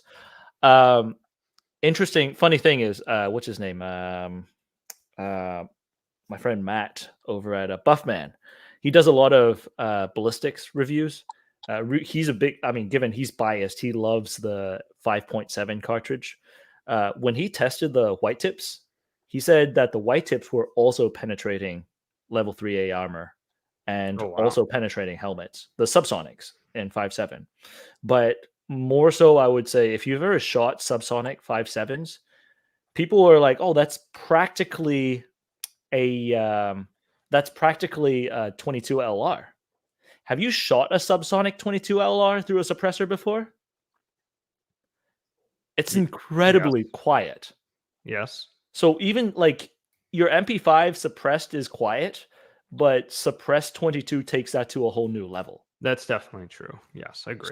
So on that note, like when someone's saying, it's the terminal ballistics are terrible. I mean, yeah, if I had to choose between either one of the subs and I had to go with dealing with a meat target, it would be the MP5. But the P90 subs are not absolutely terrible. It's not absolutely useless. Like people were talking about it like it's a BB gun. But I think it's a little better than a BB gun in this sense. Yeah. Two quick questions for me. Ashley, I saw you nodding in agreement with a comment that Brass made on entry and exit points. So Yes. Can you walk us through what the rationale is behind that, sort of fleshing through like what he had said and why you're in agreement with it based on your experience? Absolutely. So one of the biggest things is, I mean, I loved like all of his video. 100% right. If you could avoid contact or not go in the tunnel, that is obviously the option. It's like, rule number one of fighting in a basement, right? It's not hard to understand. You don't want to go underground unless it can't be avoided at all. And if the scenario dictates we have to go underground, then we have to go underground. But the biggest thing is tunnels are mined and trapped as a matter of fact and history. It's not a they may be, it's not a they could be. It is a matter of historical fact that they are traditionally mined and trapped to all unholy hell. So if you actually have an established path to where you're going, anytime that you create, that you have to, you're having to clear more areas instead of back clear, though you're still clearing because you can't secure the area you came from. At least you've already traversed that path and you're kind of mitigating the risk a little bit by having already come from that direction. But if you're entering into a new section of the tunnel, you're just opening a whole other can of worms and risk that it compounds, what could potentially happen. One, how well do you actually know the tunnel layout? Because underground knowledge of the tunnel itself is decisive. You could be going deeper and not towards a way out. There, more opportunities for mines, traps, wires, ambushes, enemy personnel, poor environmental conditions. You want to retrace your steps if at any and all possible. So as a basic rule, retake known ground wherever possible, as opposed to going like into the complete unknown. Just as a general rule, I appreciate we don't talk in absolutes. Right. I would say in this scenario, the decisions you're going to make are always going to change based on, again, what's going on, what the mission is. The starting brief was kind of laid out as MET-TC, the mission variables, you've got the operational variables, but more or less what's going on, what you're trying to accomplish is going to dictate, what the decisions are. But if you're going in to just get something and get out, fastest way is probably going to be to go back the way you came, unless there's something that happens that makes that way infeasible. So that I think leads back to one final point, Henry, that I want to hit on before we go to our final guest's submission. But I think, Ashley, you started the conversation by what felt like it was an absolutely astronomical casualty likelihood statistic. Can you walk through that one more time for those who may have joined since then and sort of talk about what that's based on and just the general like overt risk that you'd be taking going into a situation like this? Right. So it's planning factors. And again, they're not absolute, just like, the right decision is never to do X, Y, or Z. It's all going to depend on the situation. But for planning factors, like one of the things that we look at is every 12 hours in a subterranean operation, you can estimate as a planning factor about 30% casualties. Casualties not necessarily being KIA, but again, KWA, WIA, and they're taking 30% of the formation out of the fight every 12 hours, regardless of size. That is a good planning factor to just help you understand the risk that you're assuming by going underground. So again, in such a small scenario, I tend to agree with what Brassfax said. With a 3-man team, you're probably either going to be fine or it's going to be, you're going to be completely wiped out. You're living in canalized terrain. And the only cover that you have is really, speed, silence, and then, using your gun for cover. There's not a lot of security or cover to be had underground. So I say that is a general planning factor that we use. And it's to just kind of highlight the mass amount of risk you are assuming by ever going in any sort of subterranean structure. Crazy. Well, one thing that Brass was talking about was, cutting the power or not. We talked about this at length during the podcast because one thing that you could risk if you have power outages is asphyxiation. Like that's what's keeping fresh air in the tunnels. Oh wow! Totally didn't even think of that. Yeah, that's so crazy. If you do cut the power, you could potentially just literally kill everyone. Is that because it's like we were assuming that the tunnel is ventilated with like an electronic fan of some sort that's flowing air? Yeah, typically if you go to subway systems, that's one of the big considerations when they're building it. And then on top of that, it's not just power. If you have a fire in the tunnel, because let's say you threw a flashbang, right? And it lit up a bunch of flares that they had stowed aside, or one of the rockets, and that rocket went off and burned up all the oxygen. Everyone's dead. Oh, yeah, wow. That's mind-blowing stuff, actually. And really scary. Yeah, it's no fun going into a tunnel. That's why right now, current operations, the Israelis are freaked out because this is the worst case. That's a worst case scenario for fighting ever. As Ashley has brought up the quote from Inglourious Bastards, there's a rule to fighting in basements. You don't. I won't do the full quote, but yeah, you don't. Crazy. So that when I heard the thing about cutting power, I would be very hesitant on cutting power without any type of a couple 100 meters long tunnel with no power is going to be a problem. Yeah, I mean, I get it from the idea of that makes, if I've got NVGs, I'm doing that from a capability perspective, let me flex my superpower that I then have. But then there's this whole other side that I didn't even remotely consider. Yeah. So I'll add a caveat to that as well. Again, cutting the power, you could be fine on ventilation. You could not be. There's ways to. We've had tunnels for a long time. Subterranean warfare has been going on since the Assyrians. So there are ways to ventilate tunnels without using electrical power. But electrical power is also the most common. So you could be fine, you could not be fine. The other thing too is body armor and night vision used to be like a US Western military power decisive advantage. Now it's all over the world.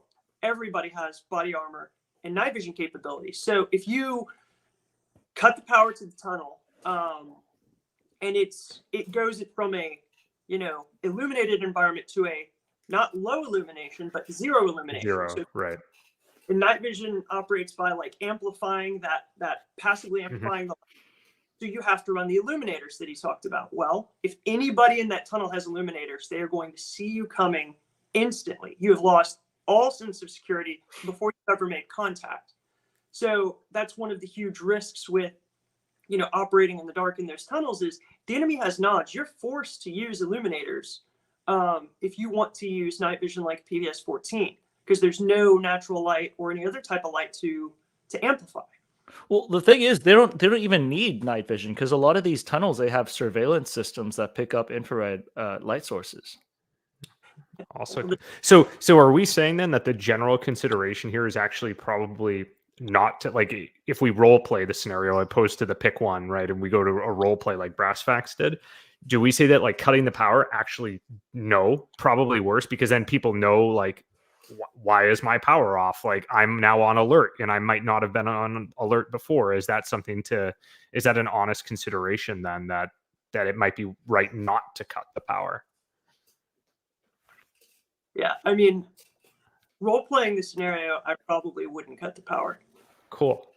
You're causing, I mean, that would be my choice, because you're causing an interruption in kind of the natural state of things, which is, could be an indicator, could be not, but people are definitely going to be alerted to that interruption. And again, no cover, almost all terrain underground is canalized. And then you're inviting more chances for things to go wrong in an already complicated scenario. You're inviting the opportunity for ventilation to maybe be an issue. You're inviting the opportunity for maybe your IR illuminator, to compromise you before you make contact. Whereas if you leave it on, they can see you, you can see them, but at least you may buy yourself some time with the element of surprise. And I'm not going to say you don't have to worry about the ventilation issue, but it's probably less of a concern. Interesting. All right. Yeah. Henry, what do you say? Shall we run our final guest? We can. And after that, I want to talk about the usage of potentially using grenades in a very confined space. But so our next guest was not actually planned. I received a text message as I was putting together the final things for the pick one, and I got just his pick. I was like, oh, is that how you feel about things? And I promptly asked him if he could film a video, if he would like to film a video, and we could put it online. But right now I'm waiting for the little wheel to load his video. Here we go. Stand by. Pour cette situation, vous avez besoin d'une pistolet mitrailleur très pliable, comme le Hotchkiss. Ouais? Okay, no, the Hotchkiss Universal is a terrible gun. Between the two choices, I would take the MP5K. I think it is both actually smaller to pack. When you fold or collapse the stock and take the suppressor off, it's actually smaller than the P90. And it has better terminal performance, which isn't saying a whole lot, although especially if you can get good defensive ammunition in 9x19, it's pretty effective, especially compared to the 5.7 of the P90. Now, to the best of my knowledge, Hamas doesn't tend to wear body armor. That would make a difference here, but going on the assumption that they don't, I would rather have 30 rounds of 9mm than 50 rounds of 5.7. Because I think you're going to need a lot more of that 5.7 if you have to use it. Presumably, we have enough ammunition here to accomplish the mission, but if for some reason you don't, the 9mm is going to be a lot easier to find, to source in Israel and Gaza than 5.7. So that's my choice. Put me on team MP5K. So, disappointing to him that we all chose the P90. But even more difficult for everybody out there is that we are at an even 3-for-3 split between P90 and MP5K, which is pretty much how it is in my heart. But perhaps we can see the audience's tie-breaking capabilities. Yes. So as we go to the next portion, I wanted to talk about explosives in tunnels, there's not a lot to talk about. You've got a very compressed, condensed location. Tunnels that are about a little bit more than your shoulder height as you're crossing through. Grenades may not be the best thing to employ in those places, especially when you don't have any cover in front of you. Well, I'm something that immediately comes to mind for me is, again, the closest that I have been to a enclosed space explosion was a breaching charge in a I don't know, simulated breach, right? And it was an actual breaching charge, and I was down the wall, and I didn't have ear pro on, and I thought yeah, it'll be fine. I'll be good. I'll be like a badass and not plug my ear. And I got my bell rung by it. And that was just it. You felt it come down the wall, just whoop, and it was not amazing. I can only imagine something like that happening in a space where there's nowhere else for it to go. Yeah, I mean, in this case, like let's say there was a room and you want to like breach concrete to go into the other side, you could shape charge it. Basically, like you could even like back it with water because they make the containers that water back it and then direct everything towards one way.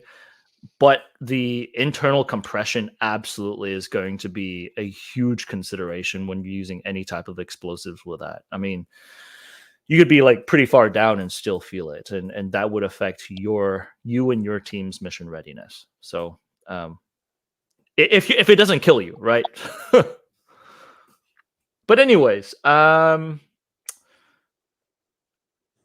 is there anything else we wanted to add to this? I mean, to the audience, it's a 3-3. Let's see what the audience said in the poll. All right. Throw it up. And go to the next portion. I don't think we need the Russian man to introduce us to the next portion, right? All right, so let's look at what happened out there, you guys who are voting. And I clipped this about an hour before we went into the segment, and disaster by 1%. So out of the 6.4, so around like 6,400 votes or so, give or take, there was somewhere in the margins of 64 votes that went towards the MP5K that broke that tie that would have landed a 50-50 otherwise. Well, so, I mean, half of you are wrong.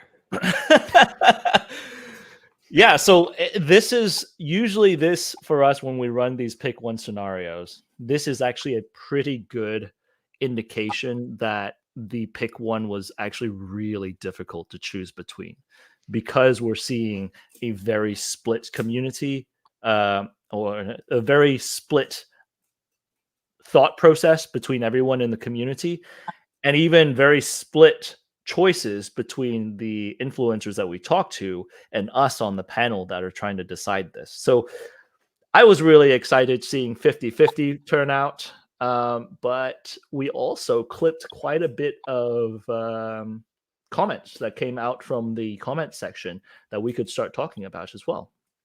So the first one, obviously the best solution. My solution that Ryu the Asian 47 said: call up your favorite cousin Harry. I'm sure he's got contacts within Hamas in order to make the mission easier, or even get Sarah outright. Now, if you do, I mean, this is actually a thing. Hostage negotiation is a thing. If you have a fixer, work with a fixer to do that. Obviously, if you're going kinetic, you don't have a fixer. That is why you want to get to know cousin Harry. All right. Next comment. Ocean King 6725 said, the big pro to the MP5 in my mind is with the 147s that would be subsonic. With suppressed, it would be much more enjoyable firing into the confines of the tunnel system. But I'd be more inclined to go with a P90 because it's more capable against soft armor and ranged engagements. This sort of kind of goes into what I was talking about earlier, to be honest. I mean, I put this in there. I didn't think I forgot that this comment was put in here. But do you guys have anything to add to this? I mean, I agree with him. I think we talked this one through like pretty extensively already. Yeah. But yeah, I don't know. Maybe there's something to be said here about looking at some point in the future, maybe Oxide can give us a little ballistic gel testing differentials between the 147s and some of the P90 ammo. I know he did some armor pen for you during the NATO trials video. Yeah, well, we could talk to him about that for sure. Ben is busy flying helicopters nowadays, though, so it may take a while. Let's see. So JB76489 said that MP5K M suppresses better. 9 hollow points, so 9mm hollow points, are better against unarmored targets. You're more likely to find 9mm if you have to scavenge. This, up until the whole point about scavenge, okay, fine. But like, I don't think that's a realistic scenario that you're going to find like a box of Fiocchi subsonics down there, just kind of like you're in the world of Fallout, and then you pick it up and you know it's in your inventory and you load up your mags. I don't think that's a realistic expectation. So I wanted to put this in there to. I don't know if we talked about Battlefield pickups to death yet, but in my mind, Battlefield pickups could be a thing if you're there for like weeks.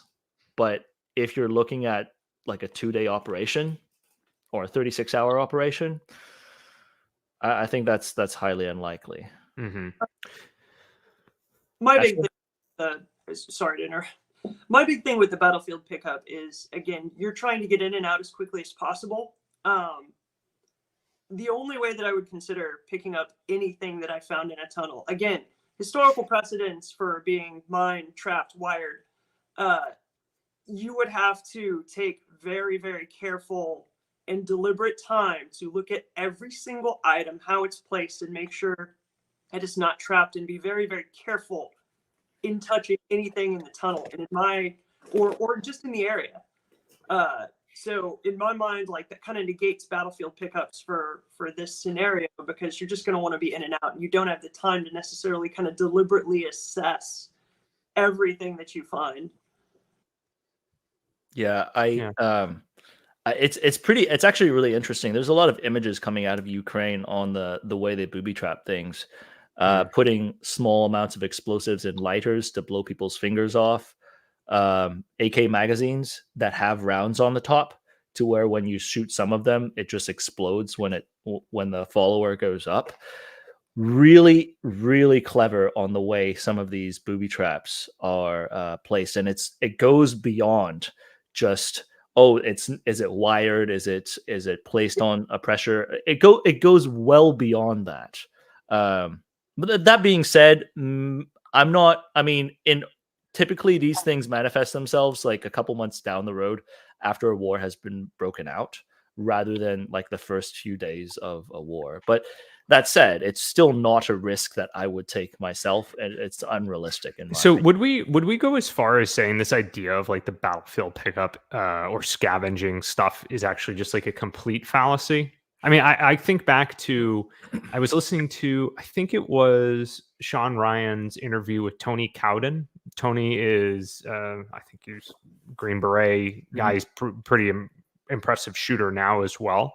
And he was talking about an operation that went poorly for him while I think he was either contracting for the CIA at the time, or he was on a very limited personnel mission when they were engaged. And he ended up being down to like sub mag of rifle and sub mag of handgun running through a city where he was trying to manage his ammunition between rifle and pistol. Depending on where he could use a pistol, he would use a pistol. And at no point, at least in that scenario, did he go, oh yeah, and then I decided to like pick up one of the rifles that I could have picked up. It was like, no, he'd rather have the pistol that he knew that he had with him that was working. Like, so I wonder how much of that is just as you said, you're maybe on the ground for like weeks and you have to assimilate more into the culture or the area in which you're operating. I think it really depends. I mean, I hate to put it like that's such a like a weak response sometimes, but it depends. But in a highly kinetic operation like this, like you're not there for months for this particular scenario, right? I get like Tony Cowden he was like actually trying to get out of Dodge in that particular scenario. He was actually fighting to stay alive, to survive, and he wouldn't pick up he was picked up by the helicopter, was like 7 rounds in his pistol and like 5 rounds in his no, you listened to it too. Yeah, I think that's what it was. Yeah, something crazy. Yeah, like he was riding the razor all the way till he was picked up. But yeah, I mean, that to me just gives me it. I wouldn't say that it's entirely unrealistic. I have learned to say that there's always a what if in scenarios.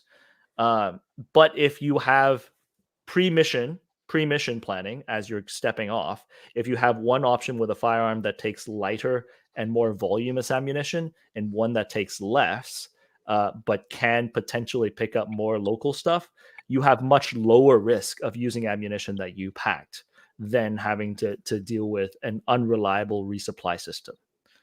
And I would always err on the side with a lower risk when it comes to stuff like that. Just me.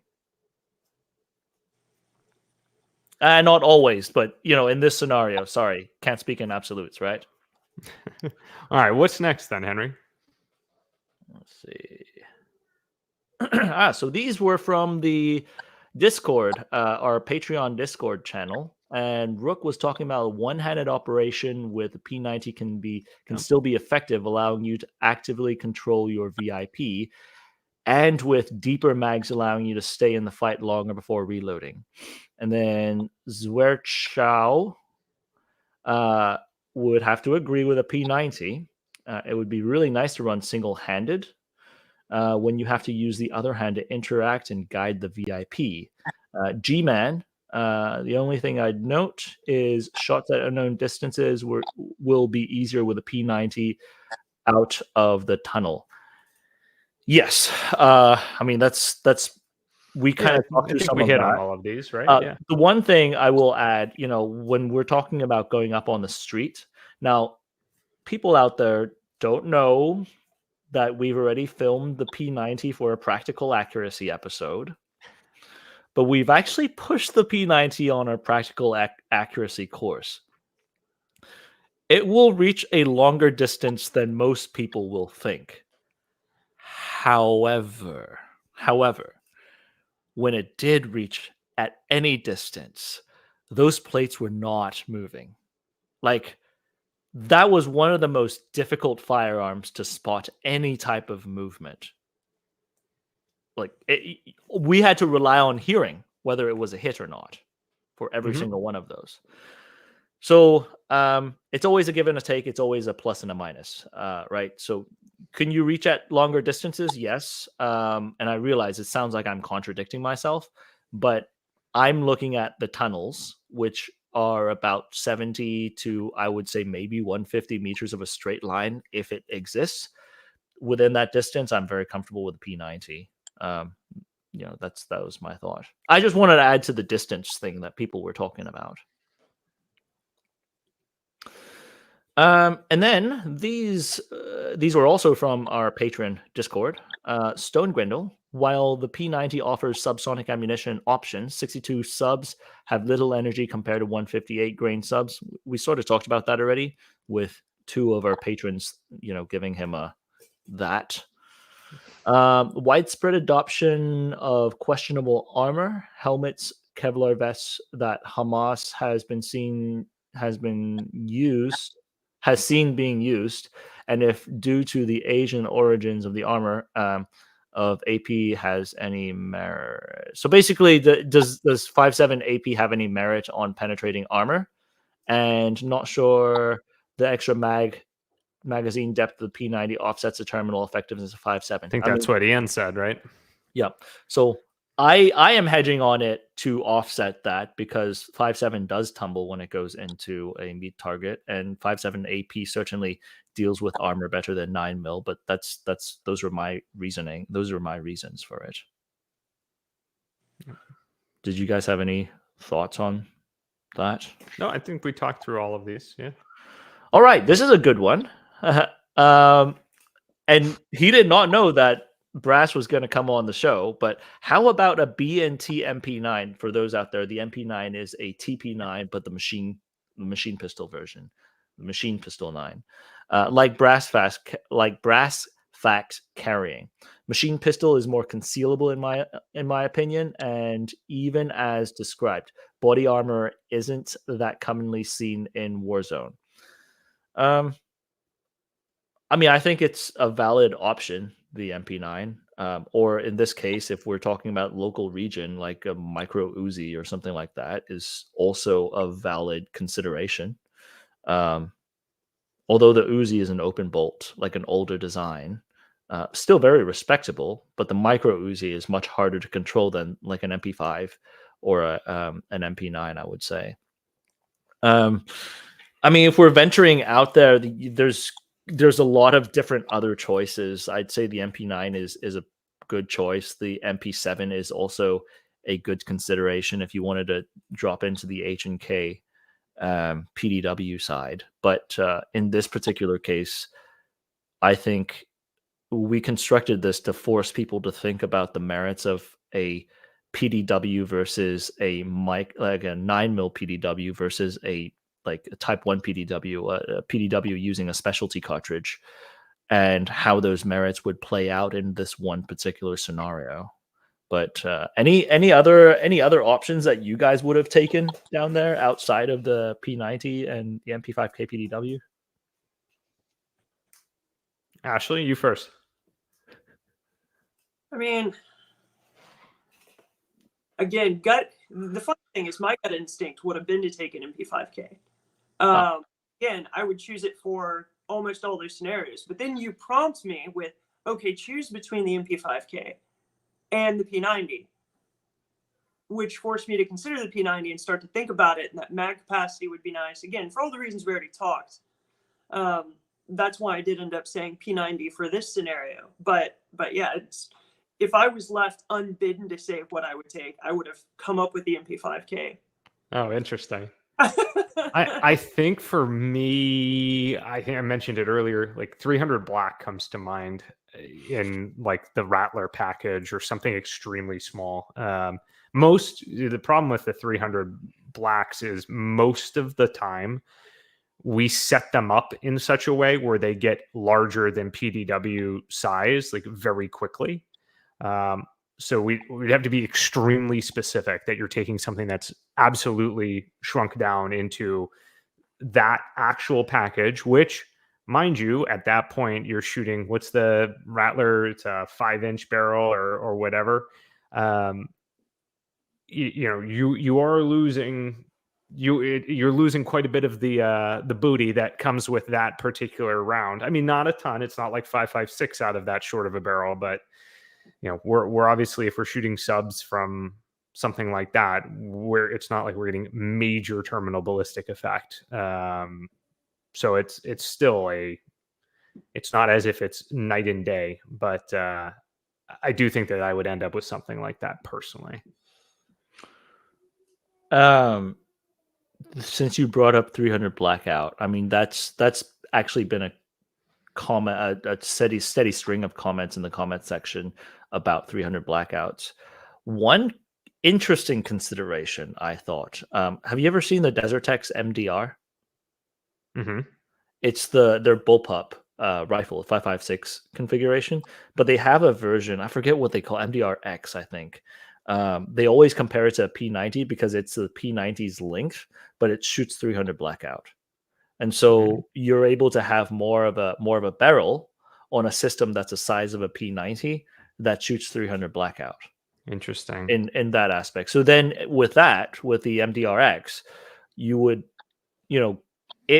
assuming that the pack is going to be the same, dimensions to push in, your weight is going to be heavier for sure. Like 300 blackout is heavier. What's 230 grains or something like that, right? Or 220 instead of I think 147 versus. That would be the biggest difficulties when it came to people, with the 300 blacks, is the fact that your carry weight is going to be significantly higher than either one of those, especially if you pack subs. If you pack supers, then you're going to have to deal with the negative effects of shooting a little 300 blackout in a tunnel repeatedly, which is like shooting an AK in a tunnel, basically. Mm-hmm. So I thought this was an interesting topic to kind of like start thinking about what other systems out there would be valuable. Let's see. John Blackstone 357. MP5. Your contacts only have handguns and are much more likely to be a 9mm. In case you need to give them ammo to keep them in the fight, and I would think you'd be able to carry more ammo in the first place. I also believe the MP5 to be more reliable. Thoughts? Oh, my voice broke for a second there too. Sorry. Thoughts?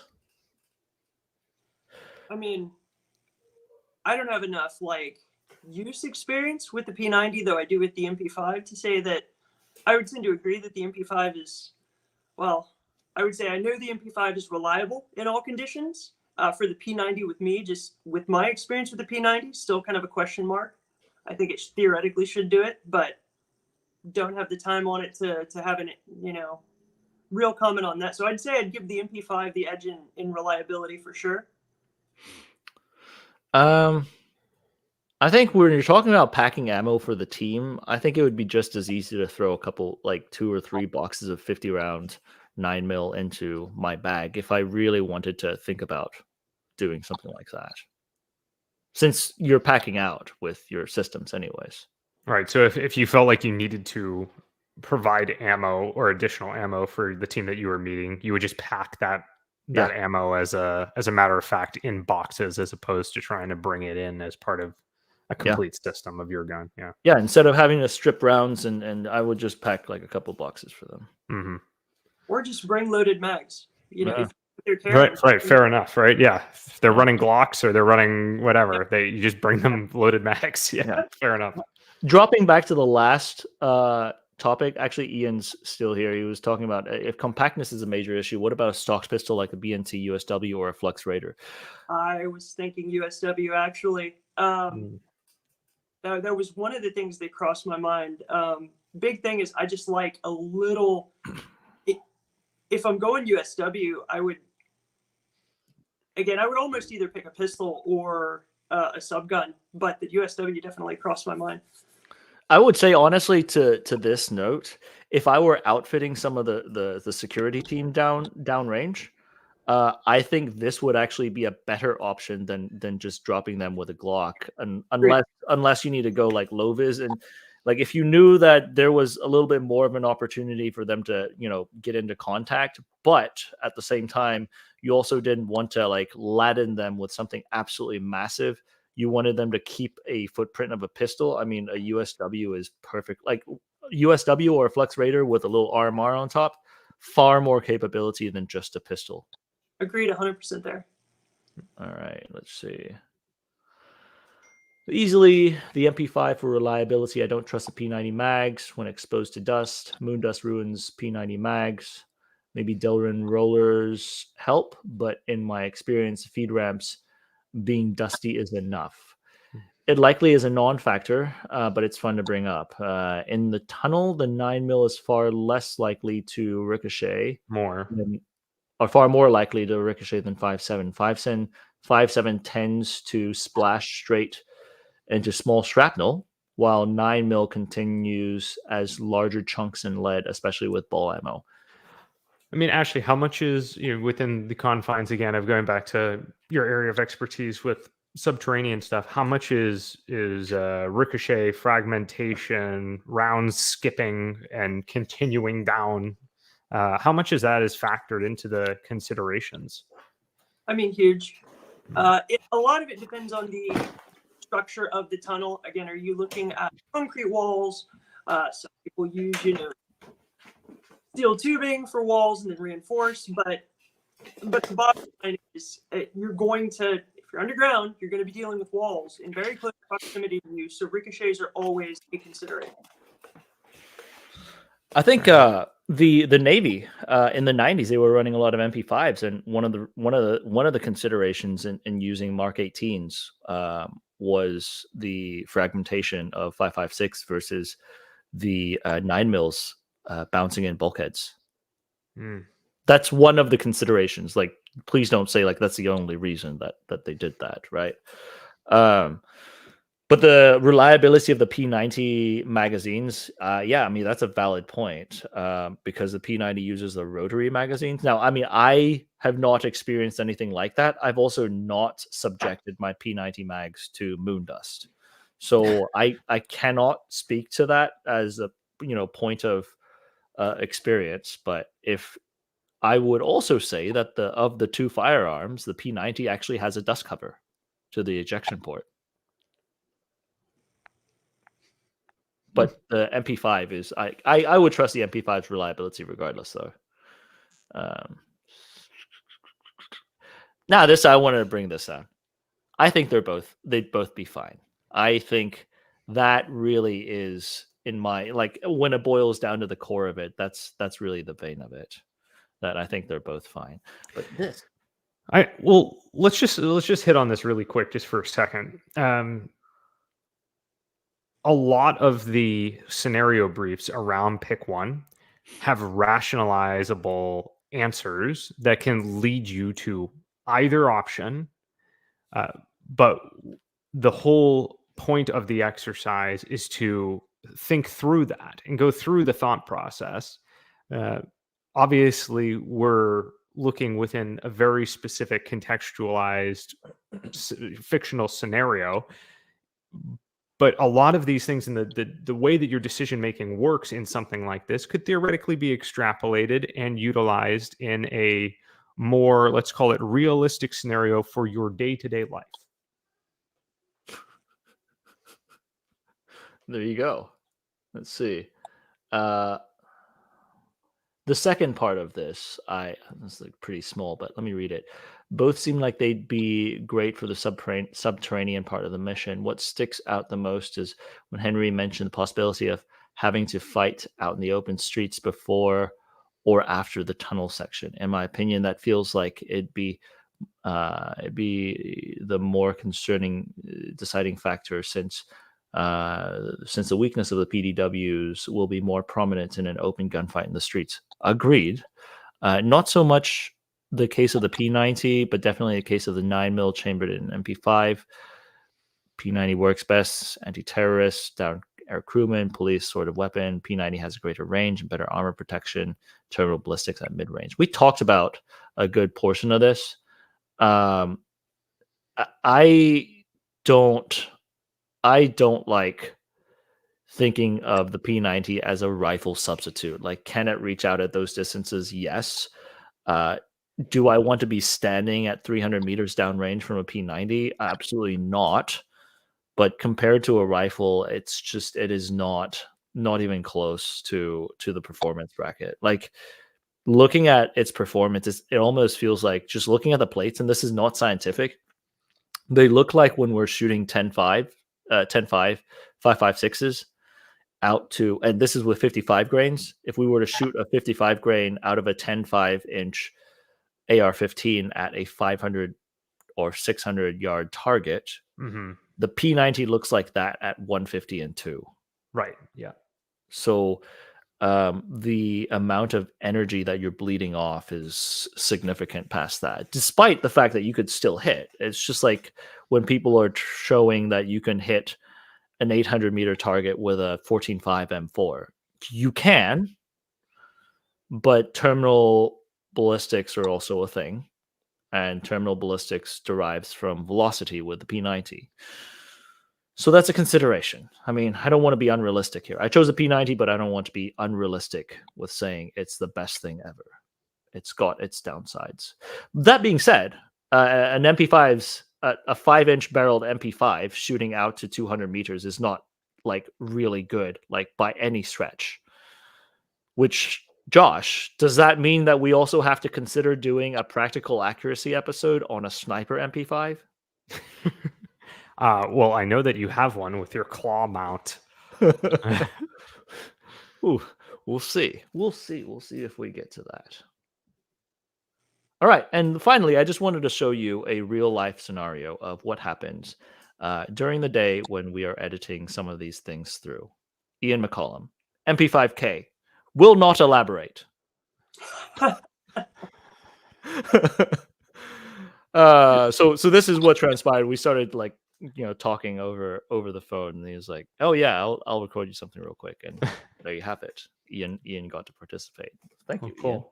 Well, listen, Henry, we're about 2 hours into the live at this point. Let's go to the comment section here and see what people have to say. And right off the bat, some of the initial commentary that we have flowing in, I suppose, or we've had throughout the course of this referenced whether or not, and I don't know that you're going to find this because it's buried rather deep, but reference whether or not one-handed operations was actually relevant in this type of a scenario. I don't know. As I think through that a bit, I go with, yeah, like it's actually very relevant. Being able to operate one-handed with a weight balance of these types of things, especially in enclosed spaces, seems to me to be exceptionally relevant. I mean, what are your guys' take on that? I mean, I know we talked about it initially. Is that something we double down on and say, yeah, no, I would say that that's actually still, like, I would consider it to be very relevant. I mean, it is when you've got multiple things that's going on, right? I mean, that's one of the design principles of the PDW project back in the 1990s, because your medics, your auto mechanics, your tank crew, they may be doing some other stuff and have this thing slung on them. So that was a consideration, in my opinion, because you're substituting a pistol, a handgun. That said, oh no, shall we bring in the offensive pistol project? Oh my goodness. One of the three of us actually has a Mark 23. Did you know that? I wonder who it is. Ashley, why don't you tell us a little about the Mark 20? I only have the much more practical USP 45 tactical. Wait, what? Psych? Ashley has the Mark 23? Oh, I've been duped. Yeah. Which, yours is actually more practical. Again, James Williamson and was it 1911 Syndicate just did a fantastic video on the Mark 23. So for all the gory, nerdy details, it was a phenomenal video. But the biggest thing is it's purpose built to a list of government, specifically U.S. SOCOM driven requirements. It's huge. It's true serve handgun. It does exactly what it's supposed to, and I would argue it does it well. But just based on the design at the time, the requirements, it's massive. It's huge, and has a 12-round capacity for its size and kind of today's environment. But I still love it. I mean, what if, and this is heresy out there, but what if they rechamber the Mark 23 into a 9mm and put a red dot sight on top? It's the same size as an MP5K, like literally. All right, that's a fair point there. Fair point, very, very fair point. And just again, look at this. Ooh. First of all, Russians wouldn't use the VZ-61. However, actually, no, they actually did export a bunch of sanitized ones to other agencies back in the Cold War, like the Diensteinheit 9, the GSG 9 we have at home in East Germany. They evidently also use the VZ-61 with the PM63, the Polish, the rack. So not that is a, actually there's been quite a few comments about the Mark 23. But yeah, the VZ-61 on that other hand is like an OG PDW, but it is so out of, like, that's the worst of both worlds, to be honest. Like, that's not even 9mm. Like, you have worse ballistic performance, you have worse range, very packable, and I guess you could akimbo that like Neo going into the building in the Matrix, but that is not a serious consideration in my thought. And also the magazines and the rate of fire. I mean, it's just got an insane rate of fire, and you're working with 20-round magazines unless you find some garage modded extended ones. You shot the one where you shot Jim Fuller's, right? It was actually the one that I shot belonged to the Hugheses, but yeah, so they took the rate limiter off of that thing, So the actual rate of fire is actually really manageable. Like you could actually fire it like a manageable subgun. Okay. But a lot of people in the States, when they build it, they take the rate limiter out of it, so it just zips through the entire magazine like crazy. Like it zips through it like a Mac 10. Yeah, it's like 1,200 rounds a minute. Okay, so I'll say the ones that I shot then. I have one. I have one back here. I cannot show, unfortunately, but it's a shame. Let's see. Do you guys see any other ones? How about a question about what do you think about a folding stock, short-barreled AK with the ability to clap on a suppressor? I don't see that. Could still be small enough to get it into a backpack. So I guess this comes down to our thought on. It's almost akin or next, like the same thought process as the Rattler almost. Because the Krink is about the same size as a full-size MP5. And the Rattler, I believe, is somewhere between the MP5K and the full-size MP5, right? Or closer to the MP5K. It's closer to the K, yeah. Yeah. It's like a sub-size. It's like the MCX sub-sized, but in 300 black, if I recall correctly. Not MCX, MPX. I mean, I wouldn't say that the AK is unusable, but like, I don't know if I remember some other influencers saying that the Krink was a really good like vehicle firearm. Have you ever shot? Josh, you've shot my micro Galil, my little like 8-inch barrel Galil in 7.62. I definitely would if we're talking about the answer to this question about a short barrel AK. If you're not suppressing it.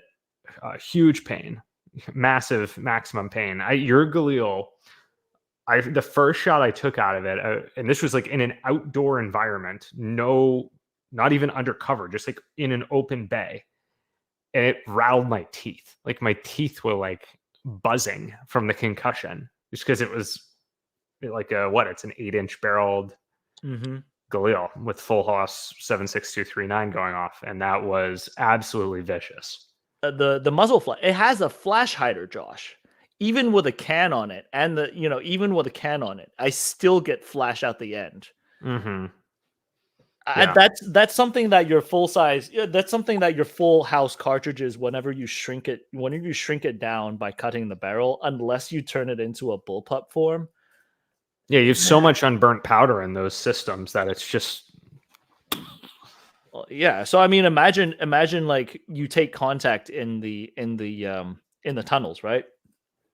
Yes, you have greater distance and more oomph on target, but it looks like the scene from the Matrix when you're firing that thing. It's just like flashing the entire time.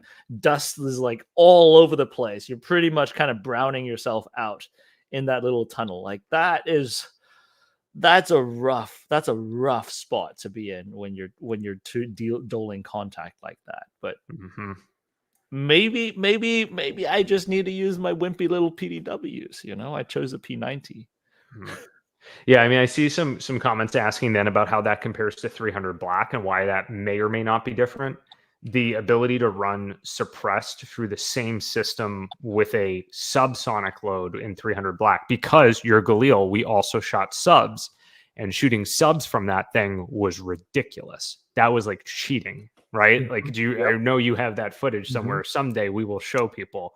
I hammered the crap out of the target with that gun. Like, that was awesome. Also very, very quiet.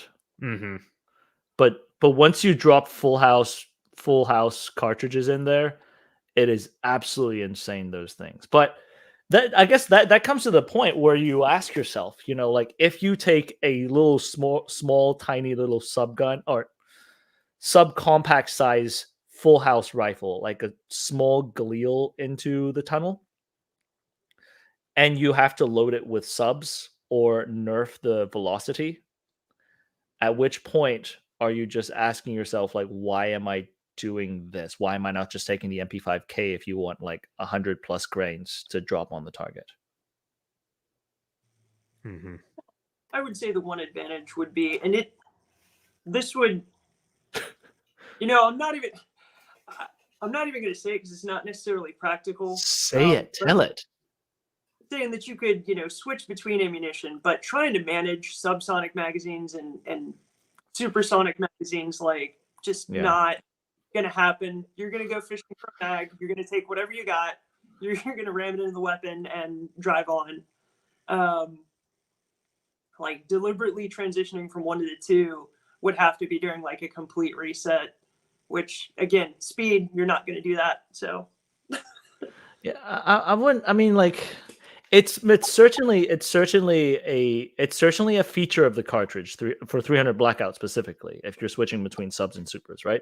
It's certainly a feature of the cartridge, and it's actually quite amazing that it actually works. No switching of gas systems, and you can run either or. That's amazing. However, you are not as comfortable to shoot the full house stuff. You flash a lot with the full house stuff, and then if you relegate it to subs, it's very comfortable to shoot, but then it's kind of like, if that's the main feature, I use that.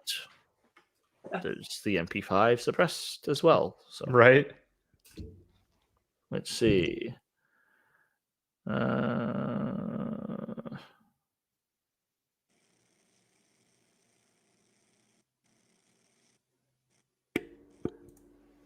Ashley, Tufu is here. This sounds like an inside. That sounds like an inside joke. What happens with 10.5 and 5.5.6? Tell us. Well,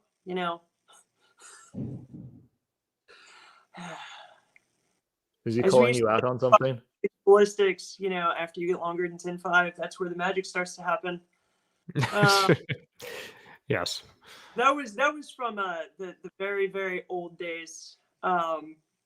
Yeah, that joke goes way, way back. Ask Brandon about that joke sometime. All right. Let's see. Let me see. Tell me if you see anything. We could fit probably like 1 or 2 more. What about the vector? There's one. Let me see. From Kyle. Kyler. Here we go. Matt, 45. ACP Chris Vector. I really like the Vector, especially the automatic one. When we figured out that it had like a lot of, what did it have? It had a lot of like horizontal. A lot of horizontal movement, but there was very little vertical movement. A lot less than with the MP5, but it was like a hose trying to control the hose, right, from side to side. Yeah, I mean, it certainly is a consideration, especially if you're dropping 45. And Chris, they have these massive mag capacity magazines that you could slap in there. So you start with a standard Glock mag, which that would be actually a feature if you used a 9mm Vector and you use Glock mags and your whole team was using Glock. Now that is actually something you could think about, because it'd be hilarious if you've got your contractors all with these like ghetto looking stendos sticking out of their Glock 19s as they break in, like, bust a cap. But the Vector, it's one of those things. It's actually a lot larger than you'd think when you try to use it. So I think you brought this up in the PDW vid, Henry. It's like the Vector is a submachine gun. Whereas, our original classification of it in the classic video we did was calling it sort of a vehicle PDW, but in and of itself, that was sort of a call to it being a bit larger than a traditional sort of PDW setup, and sort of designed again more as almost like an offensive subgun, right? Yeah. And there's a specific reason why we said maybe it's a good vehicle PDW. One, because it like bullet hoses stuff. So if you break out with a Vector and you need to drop ammo from your vehicle, you're just hosing through a windshield. The other thing is it's heavy. It's really heavy for a firearm. You wouldn't think so because it's very plasticky on the outside, but it's pretty heavy for what it is. I guess a full size MP5 is also, decently heavy, but then I guess it gets to the point where like, why not carry a full size MP5, right? Mm-hmm. Because we're deliberately trying to conceal, and the vector is the size of a full size MP5, if not a little more. And so that's where it comes down to. Like, it's a bullet hose. It's harder to conceal. It's easy to pack in a vehicle because it's heavy. But then if you whip that thing out, you're dropping like 40 rounds of 9mm in like fractions of a second into someone's windscreen. So let's see. Do you see anything else? No, I think this is probably a good place to wrap. I mean, this was a very close scenario, Henry. We came down to a 3-3 split between us and the 3 video submission guests, and then the audience split 49-51. Again, a very close scenario. I mean, Ashley, it was great getting a chance to talk with you, and I appreciate all the expertise that you brought regarding the subterranean elements to this thing. Stuff that, again, some of it seems sort of, I don't know, like you would think of it just going through normal, like, yeah, the gun goes off in an enclosed space. That sucks a lot. But then there's other considerations that, I mean, we're so far out of the realm of what I was thinking of that it was very interesting to have you talk about them. And the casualty statistics or planning statistics that you talk about are absolutely horrific. That sounds absolutely awful. Yeah. Thank you both very much for having me. It's a pleasure to be here. Yeah, so currently we don't have anything put together for the next pick one, but I think we're definitely diving back into this. I think one of the big things we wanted to bring other people in the community who have spent a lot of time working on topics and subjects like this, who could bring more dialogue into some of these topics, and really crafting the scenario to push ourselves to think about certain small things, small differences that could make a big difference on mission. That's right. But so guys, in the comments, once this video is done and publishes, post in the comments section where or what scenario you'd like to see us do next. Throw out some ideas, and we'll definitely take a look at them. Ashley, one more quick final question. Are there any publications that I know you've referenced a few of your publications, or any of those publicly available, or are those all behind the clearance paywall? No, so the one publication I have that's publicly available is I did an article on subterranean operations that was featured in Volume 2 of Light Fighter's Manifesto. I think it's still, I believe, a for purchase publication. But it's not clearance. It's not gated by clearance level. That was done at the unclassified level. Got it. Fantastic. And then also, guys, obviously, Ashley and Henry did a full podcast breakdown on this subject over on the 9HP channel as well. Right, guys? This was like as of earlier this year. Mm-hmm. Yeah. Yeah, it was January, February that we. So if you're interested in hearing more, maybe we can drop a link, Henry, after this video is published to that article that Ashley referenced, and then and also to the podcast that you guys did as well. Yeah, if I would say outside of just the scenarios, also if you guys had any suggestions on the X versus X that you guys could think of, or even more so, if there are any influencers or thought leaders within the community that you think would be a good fit for us to talk to, a good source for us to learn from, feel free to drop that in the comment section below. Let us know, and that's honestly the best way of nudging us towards the right direction. And go hit them up and comment on their content to let them know that they should come and participate in one of the pick ones as well. Yep. All right, guys, thanks again so much. Until next time, we'll see you all on the range. 1 Victor, 2 packs. Welcome 1. Over. 716 is Steel 96, 4 Vic, 8 packs, Redcon 1, green to green. How copy, over? Steel 96, this is Trapper 16, roger, over. 16, still night 1 pack, green, over. Trapper 16, roger, over. 16, still night 2, 1 Victor, 2 packs, Recon 1, over.